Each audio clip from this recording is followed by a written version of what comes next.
I'm James Jermaine Bay of Melodian Morris Premium, Monte, Colorado. The acronym is AMPAC. I'm the Chief Judge of Consular Court. Today is Class 146. Class 146. What do we learn in Class 145? Well, first of all, I'd like to apologize for the audio distractions that we had, right? I know the audio was a little weird, but I thank everyone for having patience with us because we're working on our video and audio technical difficulties. So hopefully moving forward, we can work out all the kinks, all right? But what else did we learn in Class 145? Well, we started talking about sovereignty, right? And sovereignty is vested into the state, right? So therefore the state is sovereign. But we're also learning that the state also needs a constitution, that where the constitution can set up the government, right?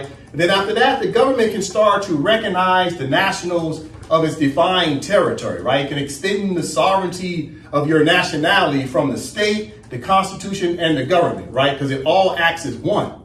And it starts extending the nationality to the people, right? And this is what we're learning about sovereignty. A lot of Moors thought sovereignty meant that we could just stand on our own square all by ourselves, right? Go out there and stand on your square and demonstrate all by yourself. Well, the reality is that just created a scenario that made all of us crash test dummies.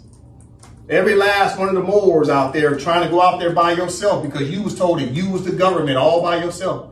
That sovereignty vests all into you all by yourself.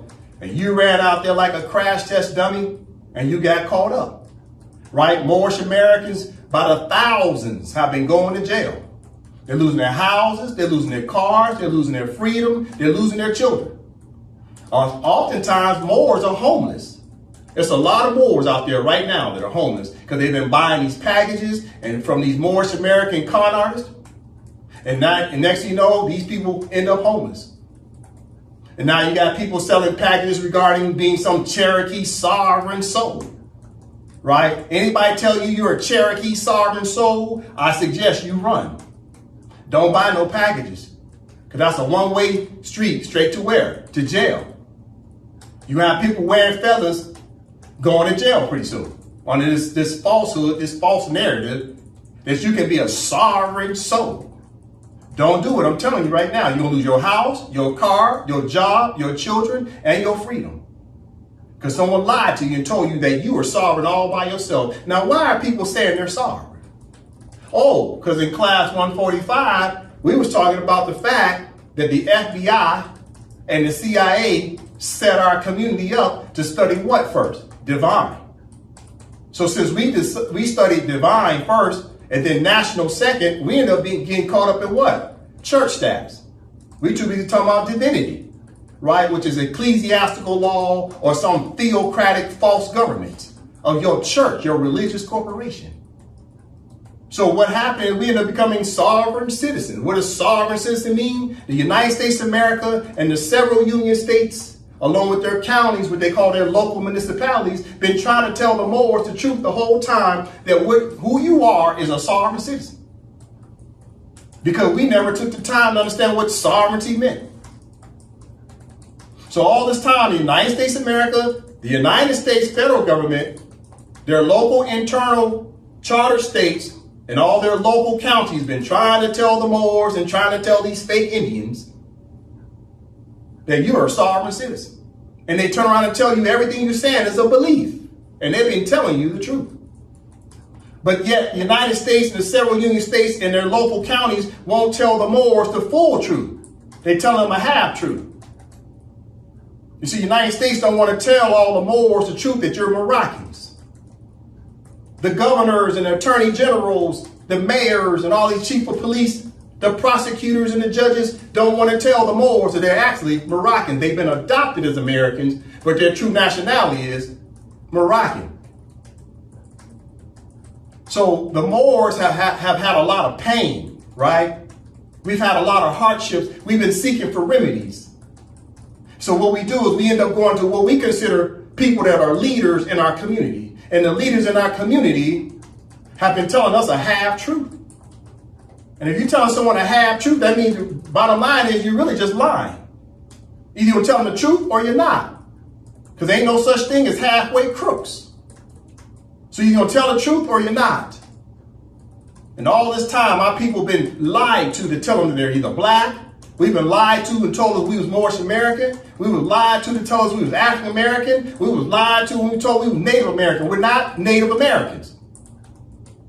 We're Moroccans in Morocco. The word America is barely 500 years old. It was coined in the year 1507 by Amerigo Vespucci. So we must understand America, right, as a national territory was recognized by the Sultan of Morocco. The Sultan of Morocco in the year 1777 recognized the 13 colonies to be the United States of America. The Sultan of Morocco allowed the 13 colonies, right, and their people to stay in the jurisdiction of the Empire of Morocco. It was the Sultan of the Empire of Morocco who recognized the people of the United States of America as being the Americans.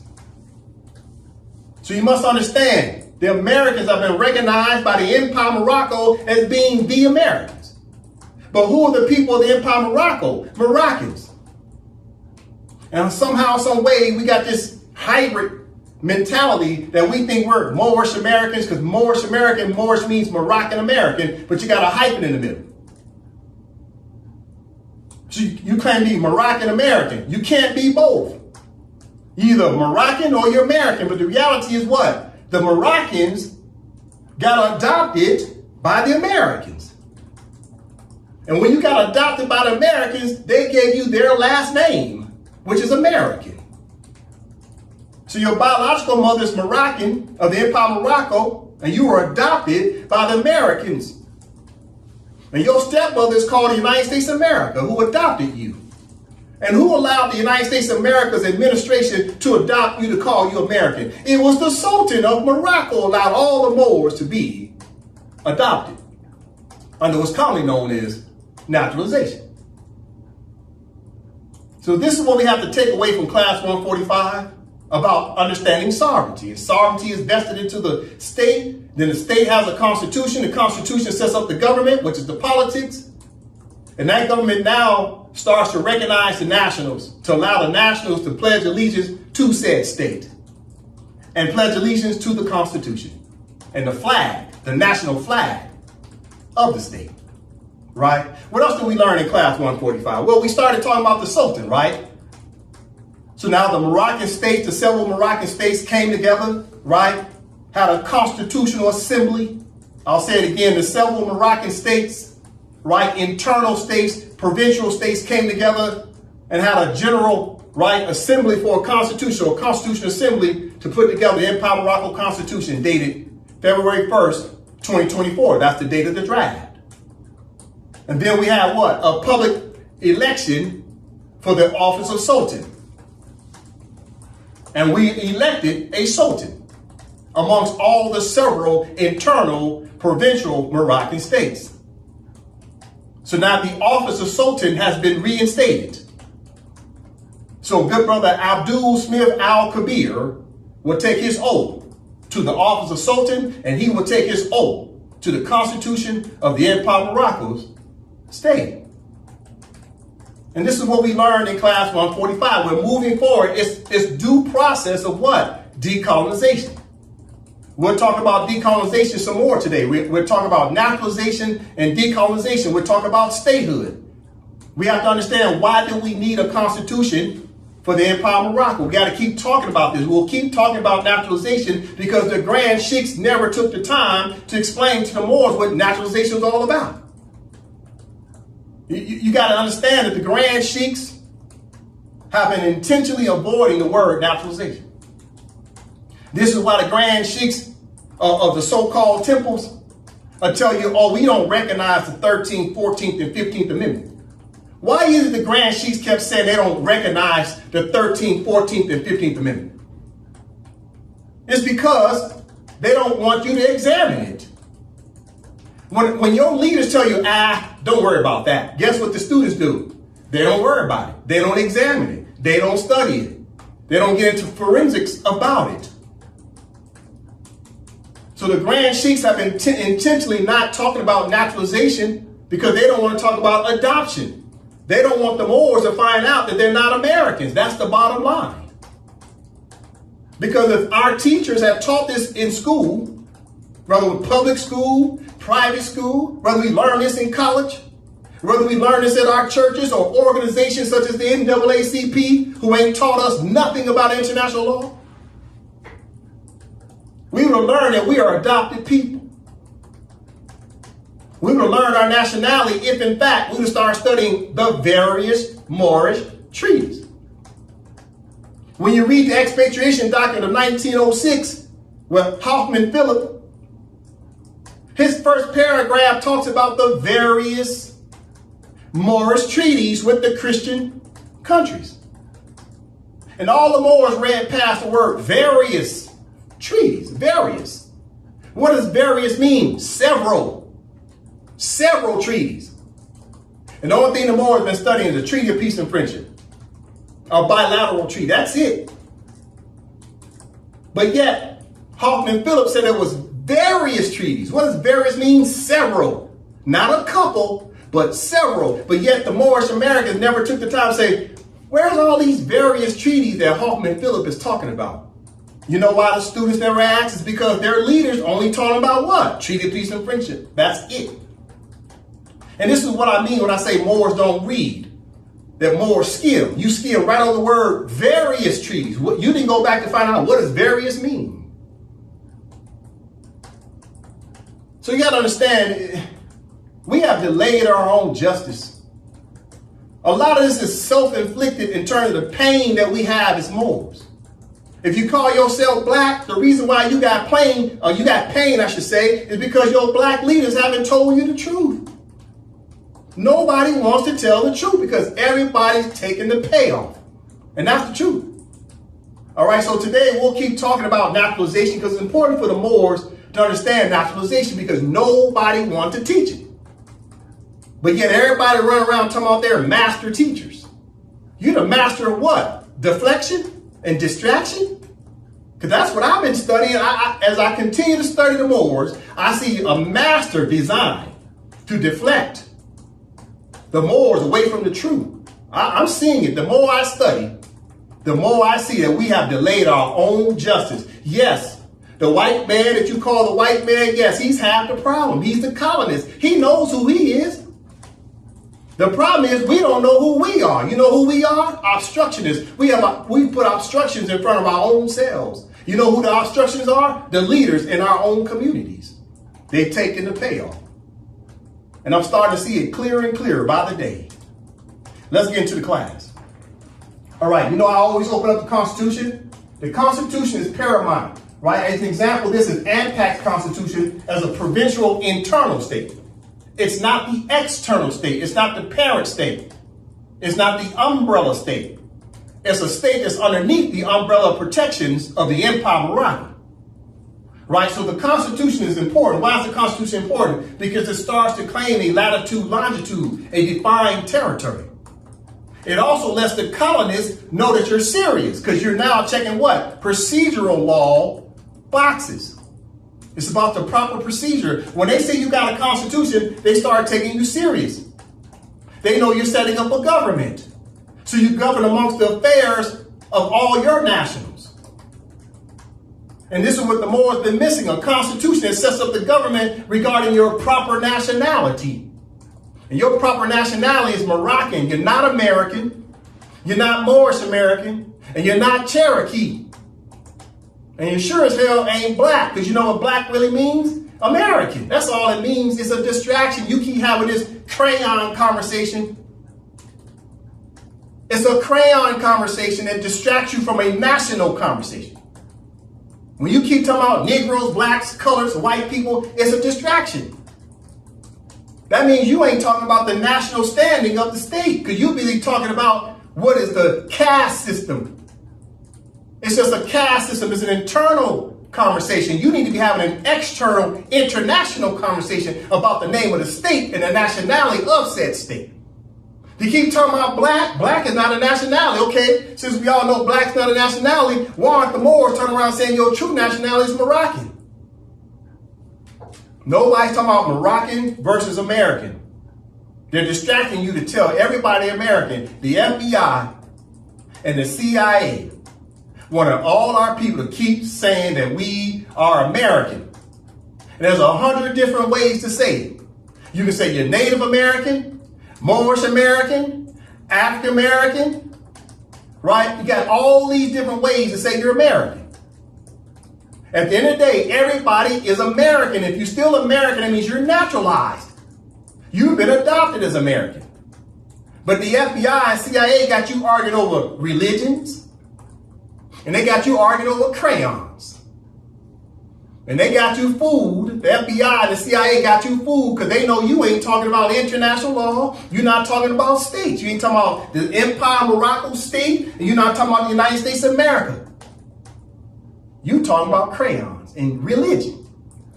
We got to get out of this. So the Constitution is paramount because it lets the United States of America know you ain't playing crayon games no more. You ain't talking domestic no more. You talking international. You get the United States of America's undivided attention. Whose attention? The administration, which is called the United States federal government. The FBI, the CIA gonna start paying attention. They're gonna sit up straight in that chair. Because they know you're checking boxes regarding the reforms of international law. You're following the customs of international law. You're following the rule of law when it comes to decolonization reforms. And this is why we needed a constitution.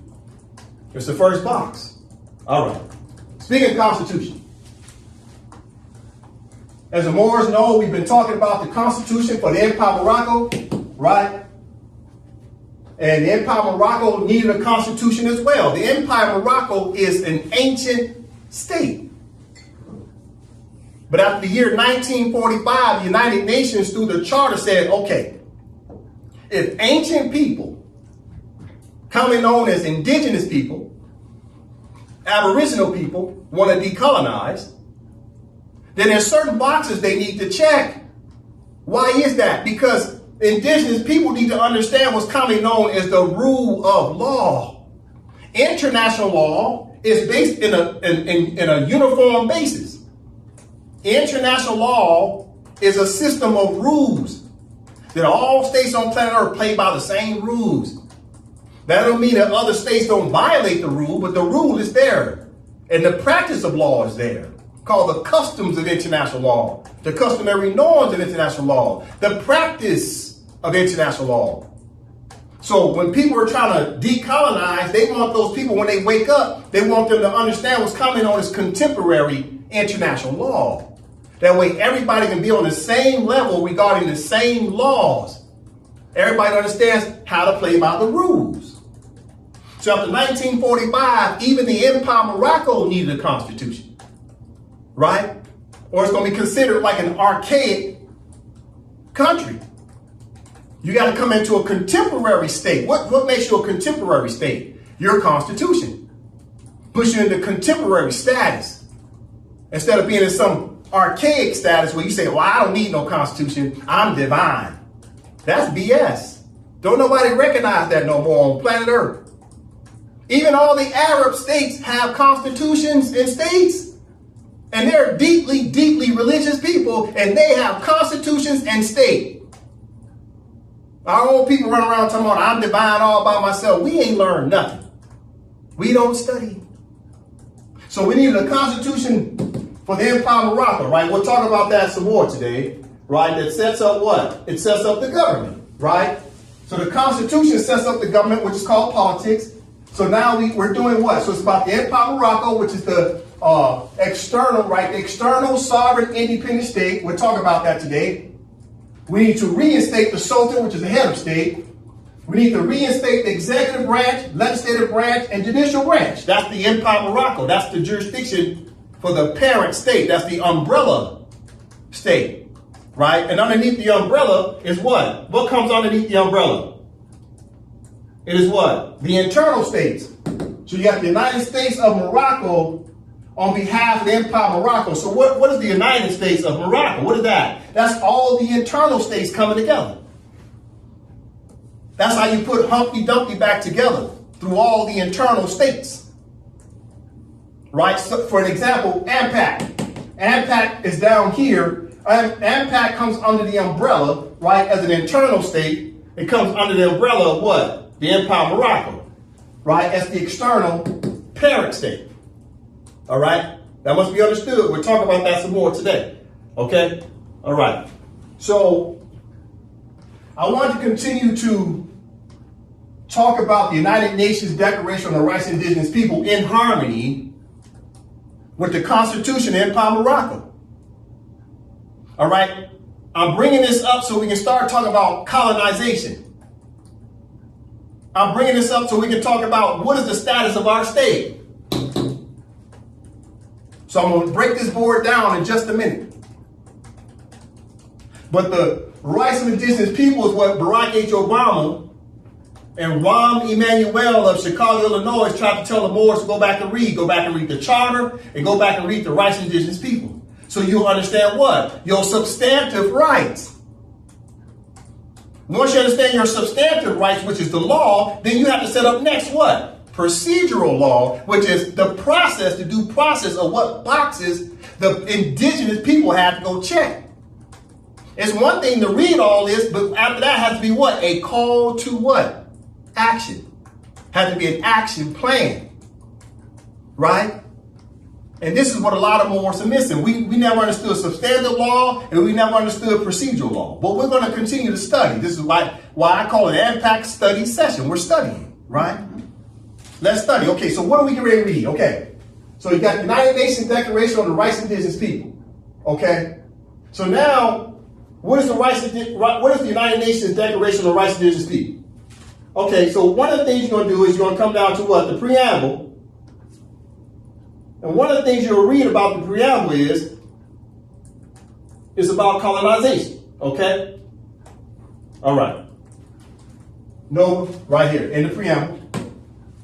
Concerned that indigenous people have suffered from historic injustices as a result of inter alia, their colonization and disposition of their lands, territories, and resources, thus preventing them from exercising, in particular, their right to develop in accordance with their own needs and interests. All right, so in the Rights of Indigenous People, in the preamble, it says the General Assembly, which is the United Nations, right? The member states, the United Nations Charter, they came together under assembly, and they put together a United Nations resolution, which is international law, and the practice of law, the custom of law, right? The setting up of custom. Okay, says right here in the preamble, concerned that indigenous people, now indigenous people is what? A generic word, isn't it? You look up indigenous is what? It's an adjective. Yeah. So you have to replace the adjective with what? The particular origin or the particular nationality, right? So you say what? Concerned that Moroccan people, you see that?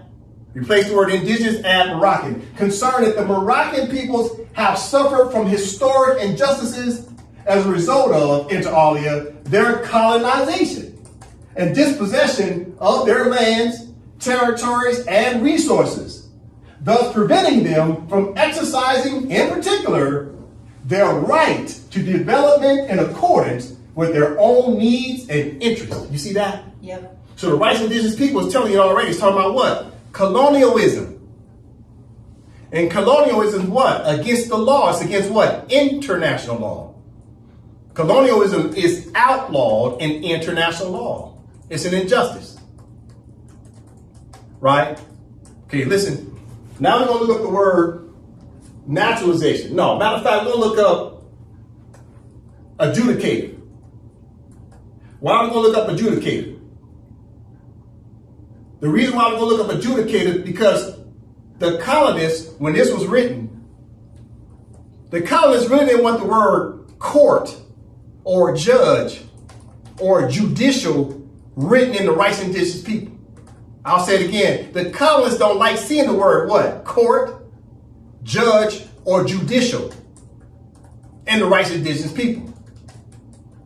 So what did the General Assembly have to do? They have to sneak the word in called what? Adjudicative. Adjudicative means the same thing as judge, court, or judicial. Right? So we're going to look at the word adjudicative, all right? Which is Article 27. Okay. So now Article 27, all it's going to make sense to you more. Just be patient with me. I'm building up. We're still talking about naturalization, right? If you're talking naturalization, that means you've been adopted. That means you've been colonized. So therefore, the problem of our people is what? Colonization. Okay, what's the solution? Decolonization. The rights of indigenous peoples are about what? Colonization. Now it's teaching you how to do what? Decolonize, and it's also putting the onus on who? The colonizer themselves. Here's their obligation as colonizers, right? And here's the obligation of people who've been colonized. Both of them have to work together in harmony to decolonize, because the indigenous people, i.e. the Moroccans, have a right to decolonize. And the colonists have an obligation to assist the colonized people. All right? So in Article 27, they sneak in this word called adjudicate, right? Okay, Article 27, no from the top. Article 27, states shall establish and implement, in conjunction with indigenous peoples concerned, a fair, independent, impartial, open, and transparent process, giving due recognition to indigenous peoples, their laws, traditions, customs, and land tenure systems, to recognize and adjudicate the rights of indigenous peoples pertaining to their lands, territories, and resources, including those which were traditionally owned or otherwise occupied or used. Indigenous people shall have the right to participate in this process. All right, so Article 27 is the only article you'll find out of 46 articles that even mentions the word adjudicate. Keep in mind, adjudicate falls under the same word as court or judge or judicial. It's only mentioned one time in here. It's on the word adjudicate. This is how you know the colonial states hate the word what? Court. Let me let all the Moors know something. The reason why the United States of America never wants you to know that you were Moors, i.e. Moroccans, is because Moroccans have what? Territorial jurisdiction, adjudicative jurisdiction, legislative jurisdiction to do what? Adjudicate foreigners in our land. And who's in our land? The United States of America and its citizens. Who's in our land? Canada and its citizens. Who's in our land? Great Britain and its citizens. The Empire of Morocco is vast. They never want the Moors to wake up because the Moors have what's called jurisdiction, because we're the sovereign independent state, right?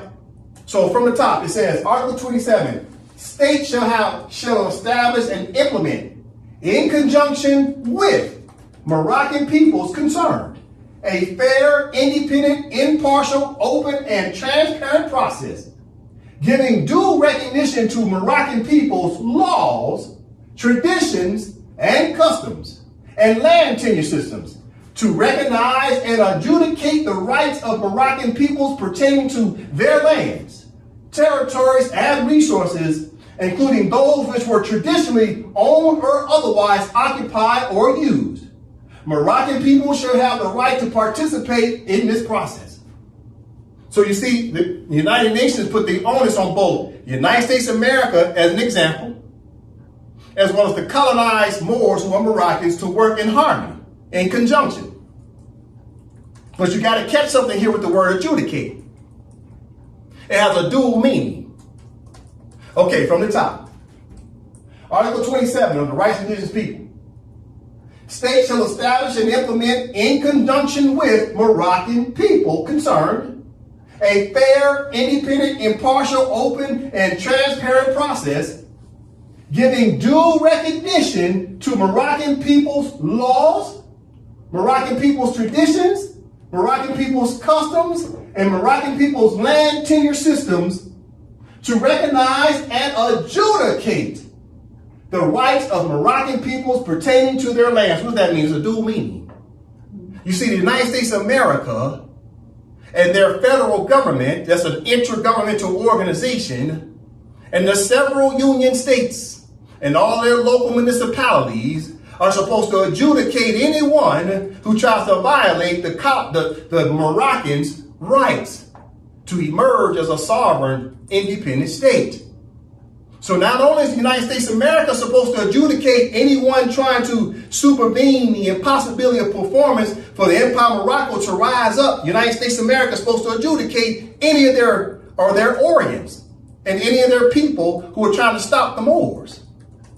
But also the Moors, in like manner, have a right to adjudicate who? The United States of America, the United States, the several Union states, and any of their citizens for trying to do what?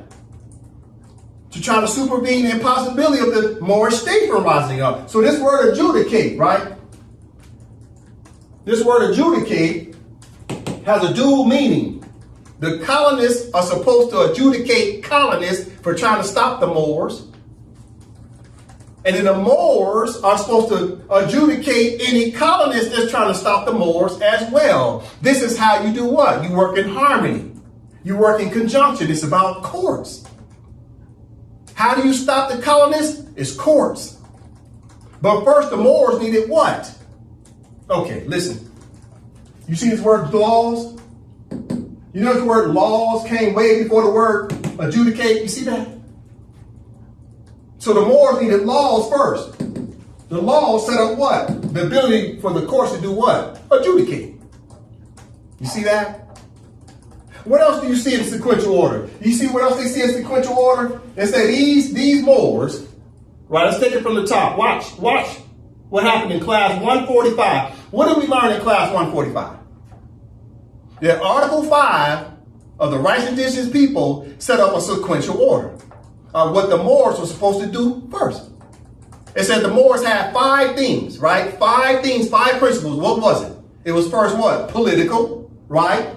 Legal, economic, social, and cultural institutions. First was political. Then it said legal, right? Political, then legal. Then it said economic, social, and last but not least, the last contributing factor was what? Culture. Look, they did it again in Article 27. Listen. Article 27, states shall establish and implement in conjunction with indigenous people concerned a fair, independent, impartial, open, and transparent process, giving due recognition to Moroccan people's laws, listen, laws, traditions, then customs. See what customs falls under? Culture.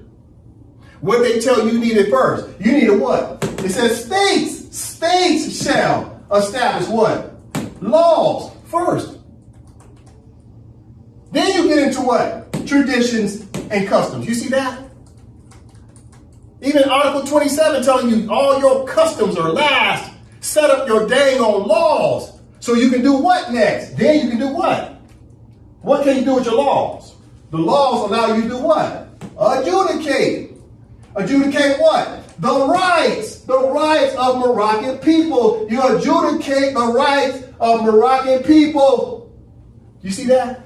But you need the laws first. This stuff is too easy. All we had to do was read and put things in proper sequential order. That's all we had to do. Right? Listen. Okay, now we're still talking naturalization. We're still talking adoption. We're still talking statehood. Okay? We're still talking AMPAC Morocco. Right? Mm-hmm. Okay, but we got to now go to another article, Article 8. Article 8 is going to tell the Moors something very important they need to know. Article 8. Okay, here we go. Okay, so Article 8 is what Barack H. Obama and Rahm Emanuel wanted the Moors to go and read. Okay. Go from the top. Article 8. Article 8, 1. Indigenous peoples and individuals have a right not to be subjected to forced assimilation or destruction of their culture. 2. States shall provide effective mechanisms for prevention of and redress for A. Any action which has the aim or effect of depriving them of their integrity as distinct peoples or of their cultural values or ethnic identities. B. Any action which has the aim or effect of dispossessing them of their lands, territories, or resources. C. Any form of forced population transfer which has the aim or effect of violating or undermining any of their rights. D. Any form of forced assimilation or integration. E. Any form of propaganda designed to promote or incite racial or ethnic discrimination directed against them. All right. So the rights of indigenous people that Barack Obama signed, and Ron Emanuel want the Moors to go read the Charter of the United Nations, and through the Charter of the United Nations, you would have found out about General Assembly resolutions such as the rights of indigenous people. So Article 8 is very important for the Moors to understand. It's telling the colonists what they cannot do, right? So Article 8, Section 2. All right, it says 2, states shall provide effective mechanisms for prevention of and redress for. So who is it putting the onus on? Right? It's putting the onus on who? Let's read it again. Article 8. States shall provide effective mechanisms for prevention of and redress for. Right? So then it gets into what? Subsections. Okay? So who is the obligation on? States. To do what? Put in preventive measures. What are preventive measures? Laws. You see? Statutes. So they put the onus on who? Keep in mind, when we read what? Article 27, it says the indigenous people and the colonizer has to do what? Work in conjunction, in harmony. They have to assist. Why is it that the colonists have to assist? It's because now you go back to what? The Charter of the United Nations. Listen, we're going to pause right here. We're going to pause right there. Now you go back to the Charter of the United Nations. See, the rights of indigenous people is what? It's an extension of what? The Charter of the United Nations of 1945. So in the Charter of the United Nations 1945, Article 73 made it mandatory for colonial states to help the colonized people to emerge as a sovereign independent state, or whatever status those indigenous people want in terms of their sovereignty. We'll talk about that. There's 3 different types of sovereignty. We'll talk about that. So in Article 73, it ties into the rights of indigenous people. Why? Because in this charter, the United States of America, as an example, as a member state, agreed to help the Moors to emerge as what? A state. The state and its people, once again. So Article 73, let's read it. Now you understand Article 27 and Article 8 of the rights of indigenous people. Okay, no, from the top. Hold on, just a second. Okay, from the top. Chapter 11, Declaration regarding non-self-governing territories. Article 73. Members of the United Nations which have or assume responsibilities for the administration of territories whose peoples have not yet attained a full measure of self-government recognize the principle that the interests of the inhabitants of those territories are paramount, and accept as a sacred trust the obligation to promote to the utmost within the system of international peace and security established by the present charter, the well-being of the inhabitants of these territories, and to this end. All right, so first of all, just in this small preamble, the United States of America has to promote. You see that? It's paramount, right? It's paramount for them to do what? To promote. And promote is what? An obligation. So they have an obligation, right, to promote. Right? To promote what? What does promote mean? That means to what? Anybody get a promotion at your job, you what? You're leveling up, aren't you? So it's the obligation of the United States of America, since they're a member state to the Charter of the United Nations, they had an obligation to promote the Moors back to a state status and to help them to reestablish their government so they can have an organized dual society. Now listen, what else it says? You see the word assist. Listen, no, from top. A, to ensure with due respect for the culture of the peoples concerned, their political, economic, social, and educational advancement, their just treatment, and their protection against abuses. So in the rights of indigenous people, the General Assembly is reminding the colonial states, you can't abuse these people when they're trying to do what? Decolonize. Once they now do what? Do a declaration of their independence. The colonized people declare their independence.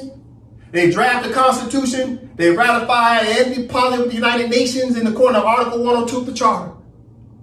Then they establish their governments and they start to what? Emerge as a sovereign independent state, etc. And the United States of America cannot do what? They can't abuse the Moors during that process. They literally have to protect. They have to protect the Moors. You see that? When they signed the charter, this is what they agreed to. This is what Barack H. Obama wanted the Moors to know. This is what Rahm Emanuel, mayor of Chicago, wanted the Moors to know when he wrote his proclamation. Listen, we're still talking about the rights of indigenous people, but look what the rights of indigenous people is tied back to. It's the charter. Okay, section B.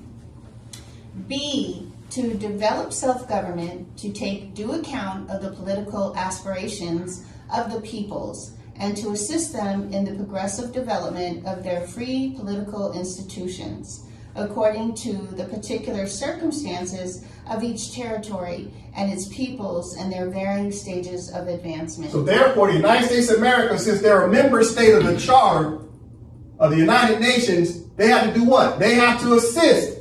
They have to assist them. Assist who? The Moors during their varying stages of advancement to rise as a sovereign, independent state. Because the Moors have what? Political aspirations.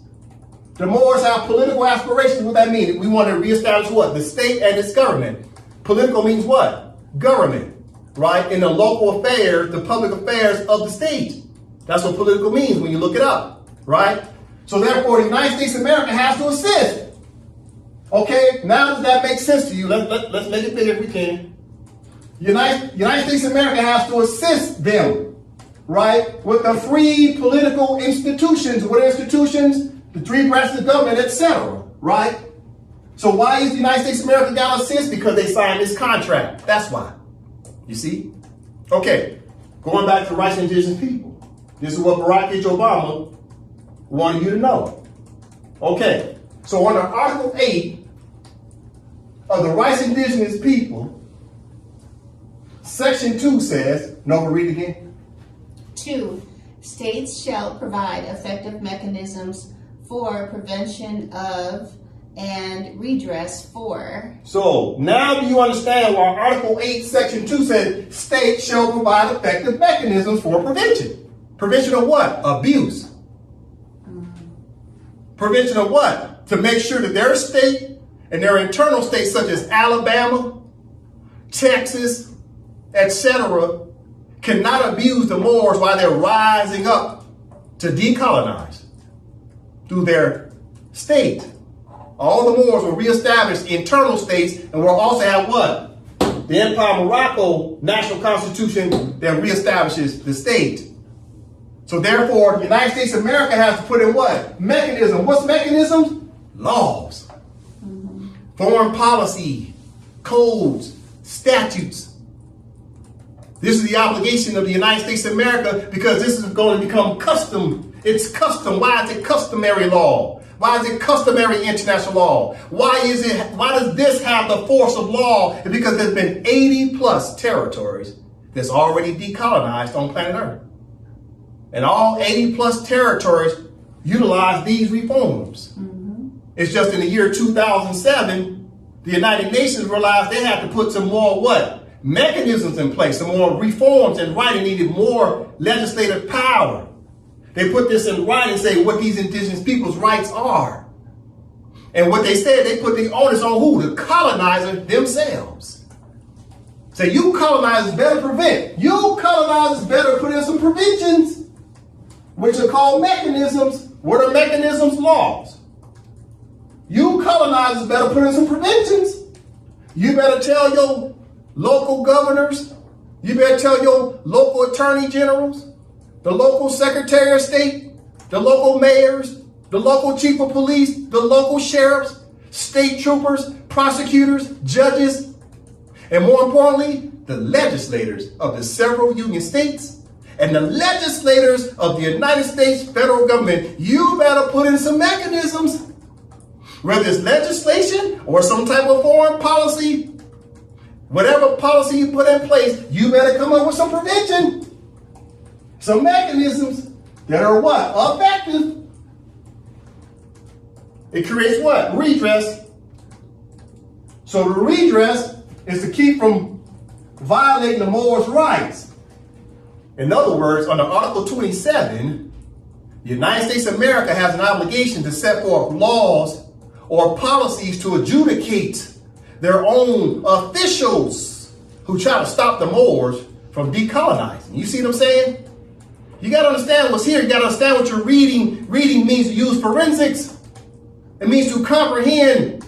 You got to read between the lines to see what's going on here. This is why the United States never went back and fully ratified the rights of indigenous people. Barack H. Obama signed it on an international level. But then when it was brought back to the Congress of the United States, they never ratified it. The Senate and the House of Representatives never ratified the Declaration on the Rights of Indigenous People because the legislators did not want to make this their internal legislation. Internal legislation. It may be international law, but it's yet to be internal legislation of the United States and the several union states. However, international law recognizes the rights of indigenous people as customary international law, and customary international law is binding on all states on planet Earth. So whether the United States becomes a signatory power to the rights of indigenous people or not through ratification, it don't matter. It's still binding on them as customary norm or customary rule or customary law. The rule of law is binding against the United States of America. Why? Why is the rights of indigenous people still binding on the United States of America? I already gave the answer to the test. It's because they are what? A signatory power to what? The Charter of the United Nations. They're signatory power to the United Nations, to the Charter of the United Nations. You see? So since they signed this contract, this is the master. Listen to me. The Charter of the United Nations 1945 is the master contract. All the United Nations General Assemblies resolutions are what you call addendums. But the master contract is the Charter of the United Nations, and the United States is a member state of it. And they also sit on the Security Council. So they're obligated to the master contract, and they're obligated to all addendums to the master contract. You got to understand what I'm saying. So even though they haven't fully ratified the rights of indigenous people as a resolution, they didn't make it their internal resolution or internal legislation, it's still binding on them. Why? Because the charter's still binding on them. You see what I'm saying? The addendum, commonly known as the rights of indigenous people, listen, the rights of indigenous people, Article 8, right? All 46 articles are nothing but an addendum. It's an addendum to what? The Charter of the United Nations. You got to understand what I'm saying. I'm being redundant for a reason. The addendum does what? What does an addendum do? It adds what? More language. Right? It's an addendum. It's added to the language. So the Charter of the United Nations has language. And then the addendum created additional language. A little bit more what? Substantive law and procedural law. You got to understand what I'm saying, what addendums do. All right? Okay, listen. Article 8 is very important for the Moors to understand. Article 8, Section 2. Nova, read again. Section 2. 2. States shall provide effective mechanisms for prevention of and redress for. Pause. Okay, we'll come down to now Section C and D. This is important. Listen more. Pay close attention. Come on. Okay, all right. Section C. C. Any form of forced population transfer which has the aim or effect of violating or undermining any of their rights. D. Any form of forced assimilation or integration. All right, pause right there. So Section C is important for the Moors to understand. Any form of forced population transfer which has the aim or effect of violating or undermining any of their rights. What does that mean? If the United States of America tries to force the Moors to still remain being Americans, that's against international law. It's a violation of law. Because the Moors are trying to go from being adopted Americans, trying to return to what? The jurisdiction of the Empire of Morocco to be who? Moroccans. So the United States of America can't force the Moors to remain as Americans. You see that? That's Section C. Section D, listen. Any form of forced assimilation or integration. Well, what about Section D? Let's not forget What did it start off in Article 8, Section 2? It says what? No, we'll read again. 2. States shall provide effective mechanisms for prevention of and redress for. Okay, and it comes down to Section D, and Section D turns around and says what? So the United States of America, as an example, is a colonial state, right? Has to provide what? They have to provide mechanism, laws, right, or policies to prevent what? Okay, there can't be what? Any form of forced assimilation or integration. So United States of America and the several union states and their counties have to come up with legislation or policy that says they can't do what? Any form of forced assimilation or integration. What's assimilation? When they're trying to force you back into being American, right? Or they're trying to force you into their courts, their internal courts. That's forced assimilation, right? When they're trying to create a joinder, right? Trying to make you a party to a suit.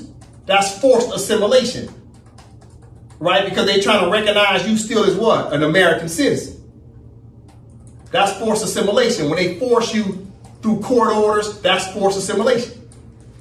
That's if you pledge your allegiance back to the Empire of Morocco. If you pledge your allegiance back to the Empire of Morocco through one of its internal states, and you're being recognized as Moroccan by a Moroccan state, then now all of a sudden now the United States of America, the several union states and their internal counties, which they call their local municipalities, cannot have a forced assimilation.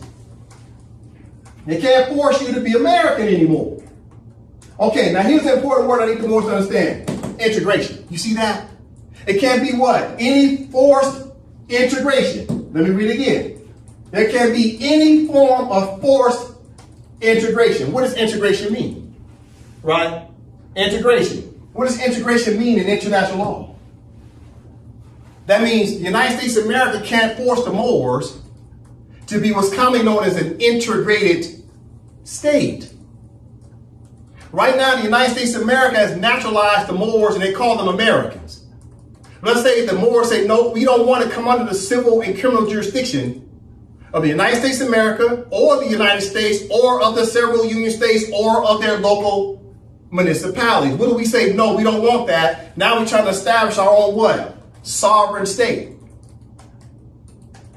But under sovereign state, there are sovereign states commonly known as what? Integration states. Indian, listen to me, so-called Indian reservations or Indian country, right? All Indian states, all Indian countries are all what you call an integration state. You see that? So United Nations say you can't force the Moors to establish an integrated state. What's an integrated state? That means the Indian, is this the Indian state? The United States of America and the United States has jurisdiction over all Indian reservations. They're the parent state. United States of America is the parent state over the integration state, commonly known as an example, the Cherokee tribe, or Cherokee nation, or Cherokee country, or Cherokee state comes under as an integration state. They come under the umbrella of the United States of America. So guess what? The United States of America, through their FBI and the CIA, would try to get the Moors to do what? Become what? An integrated state. That way the United States of America can maintain jurisdiction over any integrated state. So they'll try to get the Moors to say, okay, you Moors are entitled to what? Your sovereignty, and you got autonomy from the United States of America. And we're going to put you in an integrated status underneath the civil and criminal jurisdiction of the United States of America, just like the Indian tribes. Where the rights indigenous people say the colonists don't have a right to force integration. You can't force the Moors to have an integrated what? State. Right? So let's learn a little bit more about integration. Okay, listen. Okay, what do I have up here? Okay, Nova from the top. United Nations General Assembly Resolution 1541. It's about what? Article what? 73, right? Article 73E of the Charter. Okay, let's pause right there. Why are we reading United Nations General Assembly 1541? Because it starts to set up three types of states, right? has emergence as a sovereign independent state. That's a status, political status. Or you have what? Free association with an independent state. Or you have integration with an independent state. Right? Okay. Let's go down now to principle 6. We've gone over this before, but it's important that we go over it again. We've got to understand why the Empire of Morocco's constitution was so important. We're talking nationalization, right? We're talking sovereignty. We're talking statehood. Why do we need a constitution for the Empire of Morocco? Okay, principle number 6. Please read that. Principle 6, a non-self-governing territory can be said to have reached a full measure of self-government by A, emergence as a sovereign independent state, B, free association with an independent state, or C, integration with an independent state. So this resolution came out in 1961. The rights indigenous people came out in 2007. The rights indigenous people, as an addendum to the Charter of the United Nations, said we need some additional language. Right? Because the colonizers are trying to force indigenous people into what political status is what? Integration. See, indigenous people have a right to emerge as a sovereign independent state, right? Which means you're independent and you have no allegiance. You don't come under nobody's umbrella. You're independent all by yourself as a state. And then there's what's called free association with an independent state. What does that mean? That's like, let's say, Jamaica. Jamaica is what you call a free association state. What does free association mean? You're in some type of dependency contract with Great Britain. Jamaica and Great Britain are in a dependency contract commonly known as a what? Commonwealth. Right? So free association means Jamaica, check the box number B. Jamaica is a free association with an independent state. Who's the independent state? Great Britain. Who's Jamaica? The free association state, right? They're independent, they're sovereign, but they're tied as an appendix to Great Britain. And then last but not least, C, integration with an independent state. What's integration mean? See, that's Indian reservations, that's Indian country. You see, so down here, C, integration with an independent state. So who would be the independent state in a scenario of colonialism? For an example, United States of America is the independent state, and guess what would be the integration state? That would be the Cherokee tribe, the Cherokee nation, or the Cherokee country, or the Cherokee state. And this is the status that the colonizers have been trying to get indigenous people to accept. They want the indigenous people to check the box for section C as in Charlie. So the rights indigenous people comes out in 2007. Listen, rights indigenous people says nope. Nope. 2007, Barack H. Obama says okay. Nova, Article 8, Section 2. Read again. 2. States shall provide effective mechanisms for prevention of and redress for. Section D. D. Any form of forced assimilation or integration. So therefore, the United States of America needs to pass what? Laws or policies that prevents the United States of America, the United States, their several union states, and their local municipalities from trying to stop the Moors from emerging as a sovereign independent state. It says, right here in this law, it says any form of forced integration. Got to stop it. Colonizers can't do it. They have an obligation based upon the free will of the indigenous people. What choices do indigenous people have? Okay, let's go back to it. Let's go back to it. What choices did indigenous people have on the United Nations Resolution 1541 of 1961, principle number 6? Indigenous people had 3 choices. 1, 2, 3. But what have the colonizers been trying to get indigenous people to do? They're trying to get everybody to accept Section C. And if they can't get you to do C, they're trying to get you to accept what? B. See, Puerto Rico, right? Puerto Rico right now is right here. Puerto Rico's fighting over this right here. Section B, right? or Section C. They're fighting over Section B and C as they're trying to decolonize. Right? They try to become an integration state. That ain't working. So now they're looking at free association so they can be independent, but yet dependent on the United States of America through some type of dependency contract. But what is it that colonists don't want you to do? They don't want you to go with box A. They don't want you to emerge as a sovereign, independent state. You see? So the rights of indigenous people, I'm recapping. I'm being redundant for a reason as I continue to move forward. Listen. So the rights of indigenous people under Article 8 said, you colonists have to put in mechanisms and reforms, right, to do what? You can't do any what? Forced integration. Can't cause Moors to have an integrated state. Moors are not Indians. Indians are in an integrated state status, not Moors. Moors come under the sovereignty of the Empire of Morocco. Now let's talk integration. Let's talk these three statuses because I got to let the Moors know because Barack H. Obama wanted us to know this. Listen. Okay, on these three statuses, Resolution what? 1541 of 1961, Principle 6.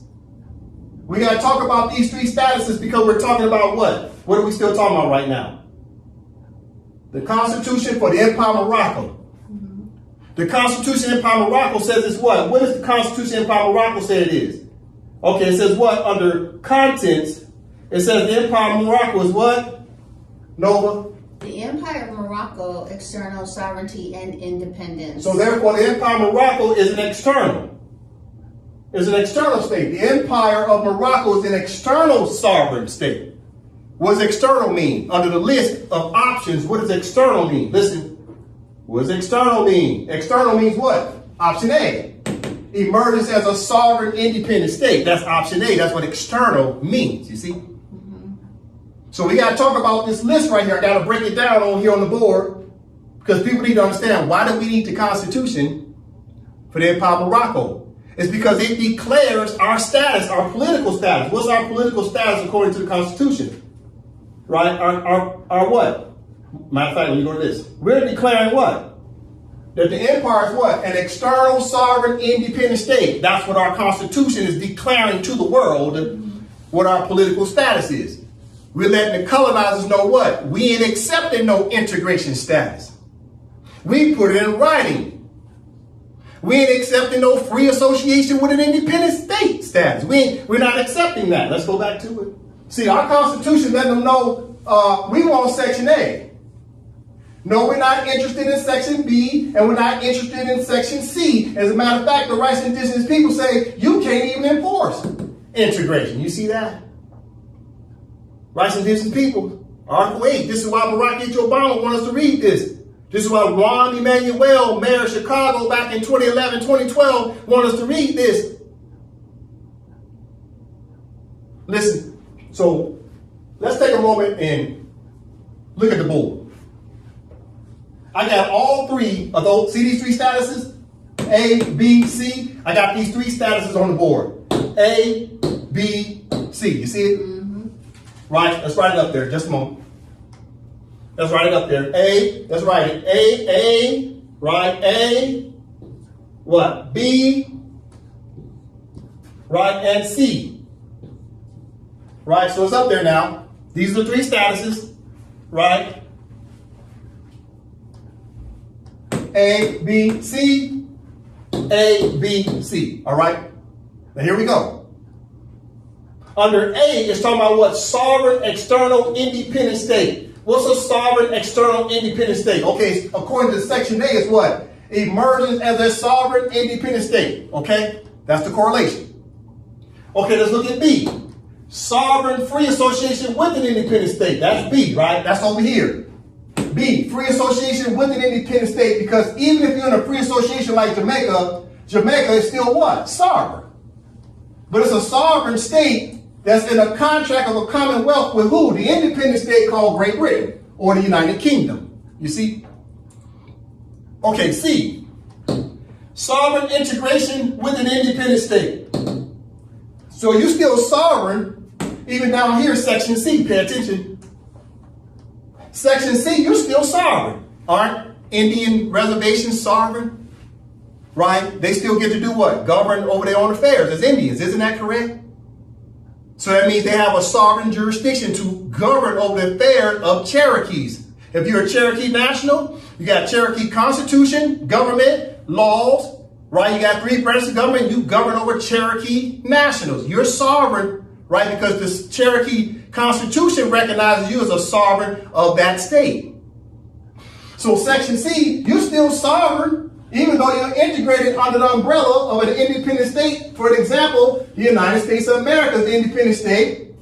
And the Indians also have an independent state, but they're in integration underneath the umbrella of the United States of America. It's called a protectorate status. You see?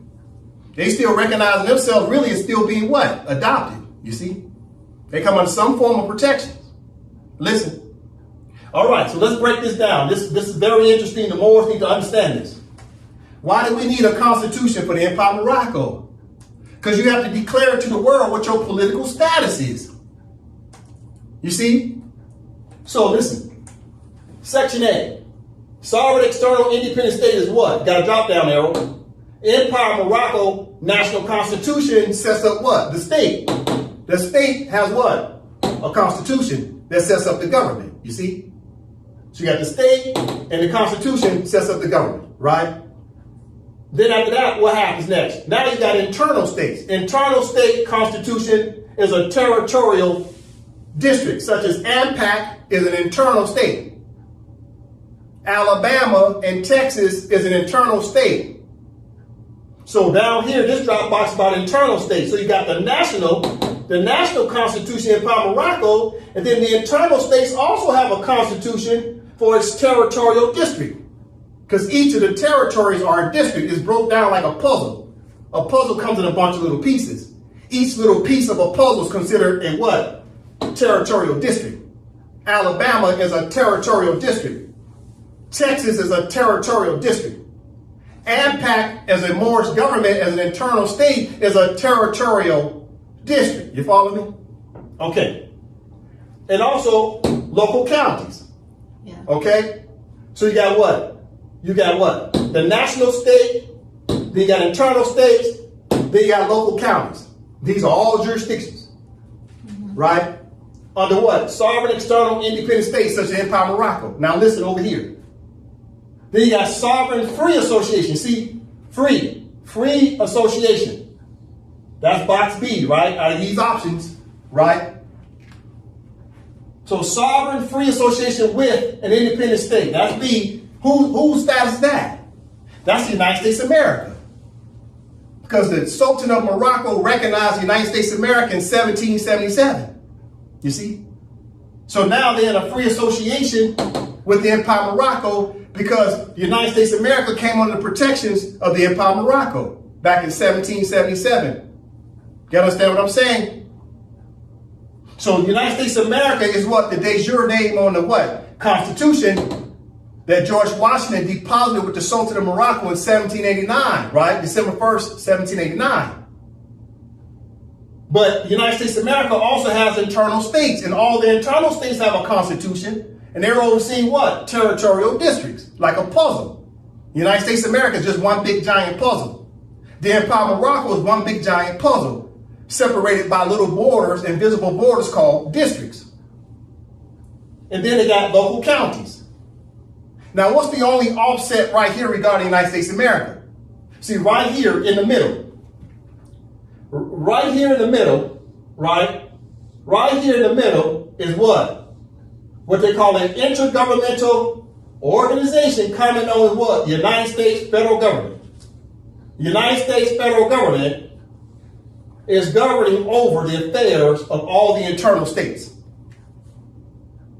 So they got a corporation overseeing all the internal states of Alabama, Texas, Utah.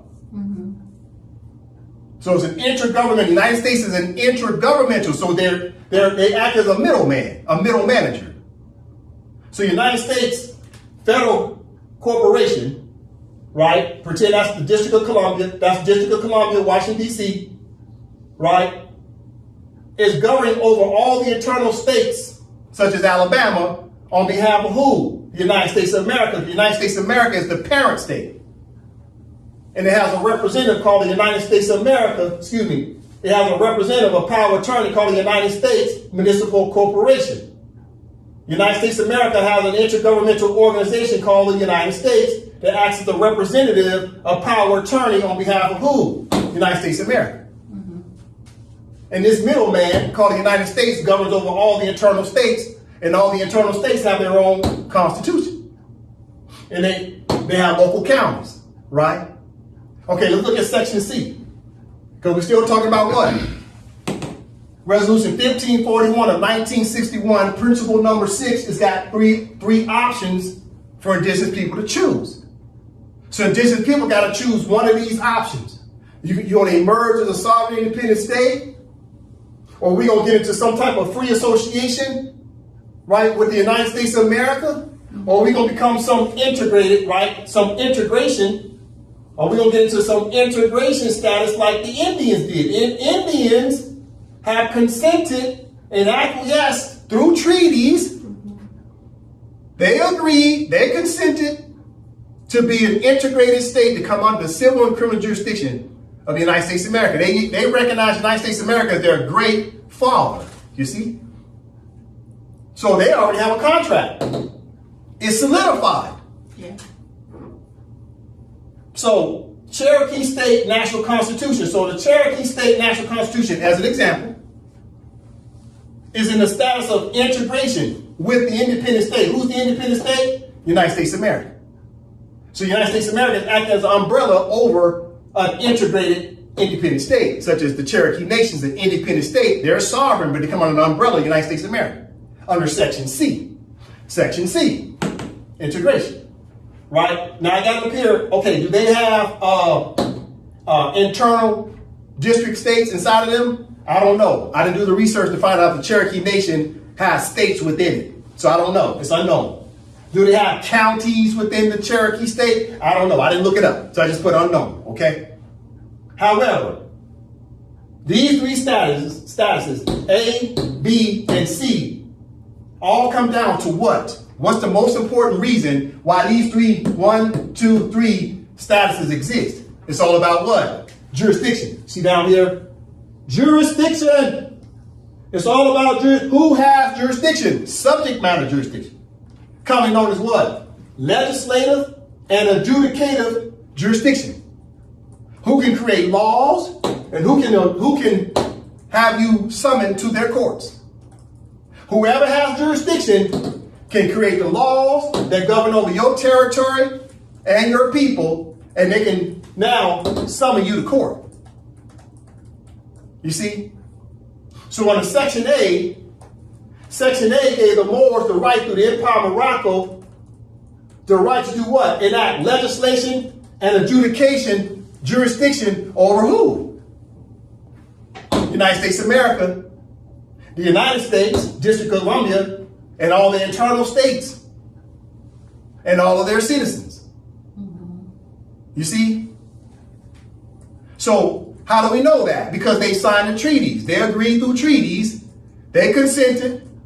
They acquiesced through ratification of the treaties that they recognized the Empire of Morocco as being the independent parent state over the United States of America and other European states.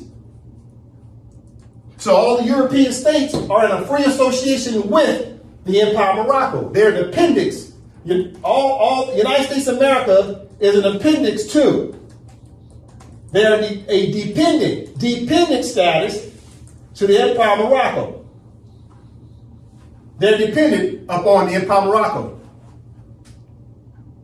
The United States of America would not exist without the Empire of Morocco. And the Empire of Morocco now is in what you call an interdependent status through the treaties with the United States of America. They're both tied to each other. It's an appendix to each other through free association. The Sultan allowed the United States of America to go out and freely get into trade and commerce on planet Earth. He allowed them to do that. But they got to do what? Pay taxes to the Empire of Morocco as the sovereign. And also, if there's a dispute between the Empire of Morocco and the Moroccans, between any Americans, then guess what? The Empire of Morocco has legislative and adjudicative jurisdiction. Now listen to me. This is why the United States of America wanted to make sure the Moors could not read or write for years. If you can't read and write, ain't no way in the world you're going to be able to read the treaty. If you can't read and write, ain't no way in the world you're going to be able to write our Constitution. If you can't read or write, there's no way in the world you can write laws. So they didn't want us to read and write because that would have helped us to do what? Emerge as a sovereign independent state. First thing you do is you attack the education of a people. You attack who they are, so they turn around and call us what? Colored. They call us Negro, black, colored, mulatto, right? African American, Moorish American. They call us every name except for what? Moroccan. You see? So you attack a person's knowledge of self. You don't know your self-identity, and then you take away their education. That way they can't read and write what? Law.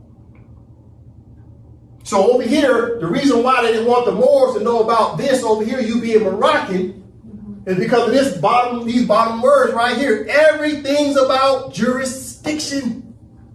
Or whoever has jurisdiction has legislative power and adjudicative power through that jurisdiction. And it was commonly known as subject matter jurisdiction. So they want the Moors to be in what status? They want you to be way over here in status C. If the Moors rise up, such as the Moorish Science Temple of America, I tell you, they somewhat some type of a government. Oh, okay, you say you're a government, you know what you've just checked? Box C. Because you say you're an integration underneath the United States of America, because you say you're the what? Moorish Science Temple of what? Of America. The word of is a preposition. It represents what? Possession.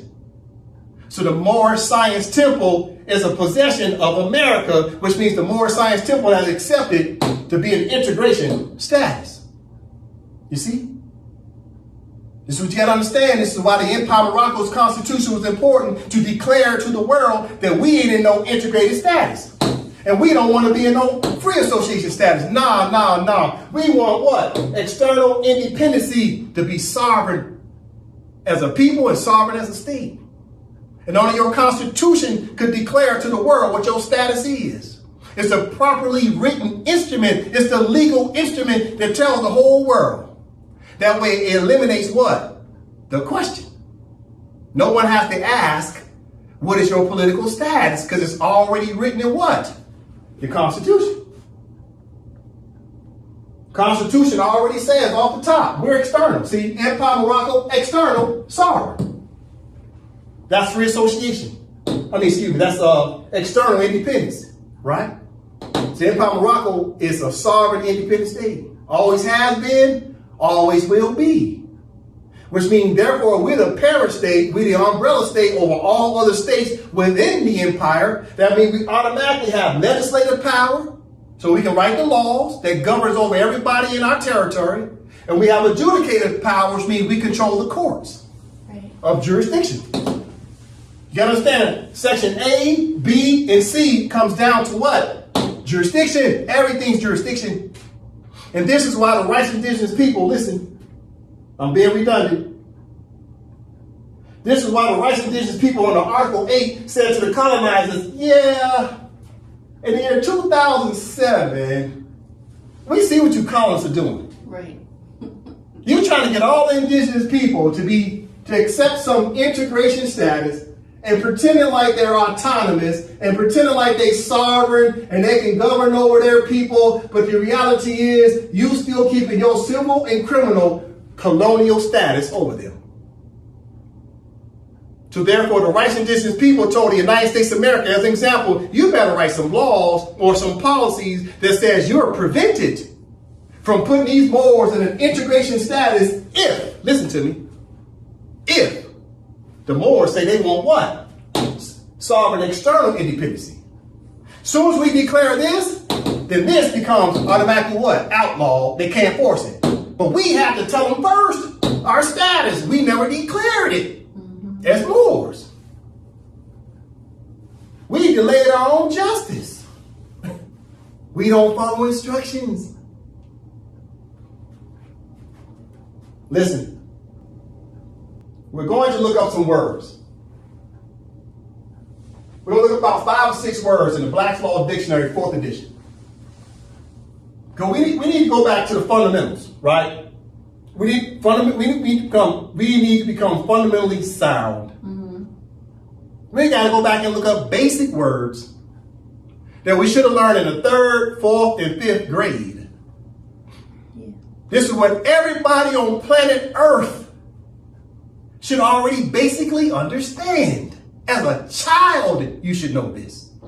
But we as adults don't have a damn clue. So therefore, as adults, if we didn't know, how were we going to teach our children? Then you wonder why we were still in the projects. You wonder why we still have such despair as a people. Because we don't read. We got to read and understand fundamentals. Okay, from the top, we're going to look up the word constitution. Constitution. The organic and fundamental law of a nation or state, which may be written or unwritten, establishing the character and conception of its government, laying the basic principles to which its internal life is to be conformed, organizing the government and regulating, distributing and limiting the functions of its different departments, and prescribing the extent and manner of the exercise of sovereign powers. A charter of government deriving its whole authority from the governed. All right. So what's germane here? Okay, the definition of Constitution, Black's Law Dictionary, 4th edition. A constitution is what? The organic and fundamental law of a nation or state. So these 2 words are very important. Nation or state. We're going to learn about that today, what this word nation really means. So you need a constitution for the nation. And it establishes what? It establishes the character and conception of what? Its government. So the Constitution sets up what? The government. That's politics. Right? So if the Constitution sets up the government, and that's politics, then the rights of indigenous people, Article 5, the first words out of the 5 principles, what? Politics. Because we looked up political. Political meant what? The government and its public affairs of what? The country, i.e. the state. So political means set up what? The government and the public laws of the state. So therefore the nation needed a constitution to set up the government for what? The state. So that's what constitution is. It's for the nation, i.e. the state, to set up the government. That's why you need a constitution. Yeah. None of the Moors had governments all for decades. We as a people who call ourselves Negroes, Black, Colored, African American, Native American, Moorish American, Hebrew Israelite, whatever it is you call yourself, the reality at the end of the day, we're all Moroccans and we needed a government to self-govern, but we had to set up a constitution in order to do that. But the question is, what type of constitution? Listen to me. What type of constitution? Is it a constitution for what? Sovereign, external, independent state? Or is it a constitution to be a free association with an independent state? Or a constitution as an integration state? You see, you got to understand. You got people running around talking about, I got a constitution. Yeah, what's this political status? You don't even know because you ain't read nothing about international law. You don't know international law recognizes 3 different political statuses. Moors don't have a clue, and neither does these so-called fake Indians. Nobody has been studying. Nobody. So therefore, the Constitution sets up what? The exercise of sovereign power. Look at that. Constitution sets up what? The exercise, right, of sovereign powers. Why don't we know that? We need a constitution to set up sovereign powers.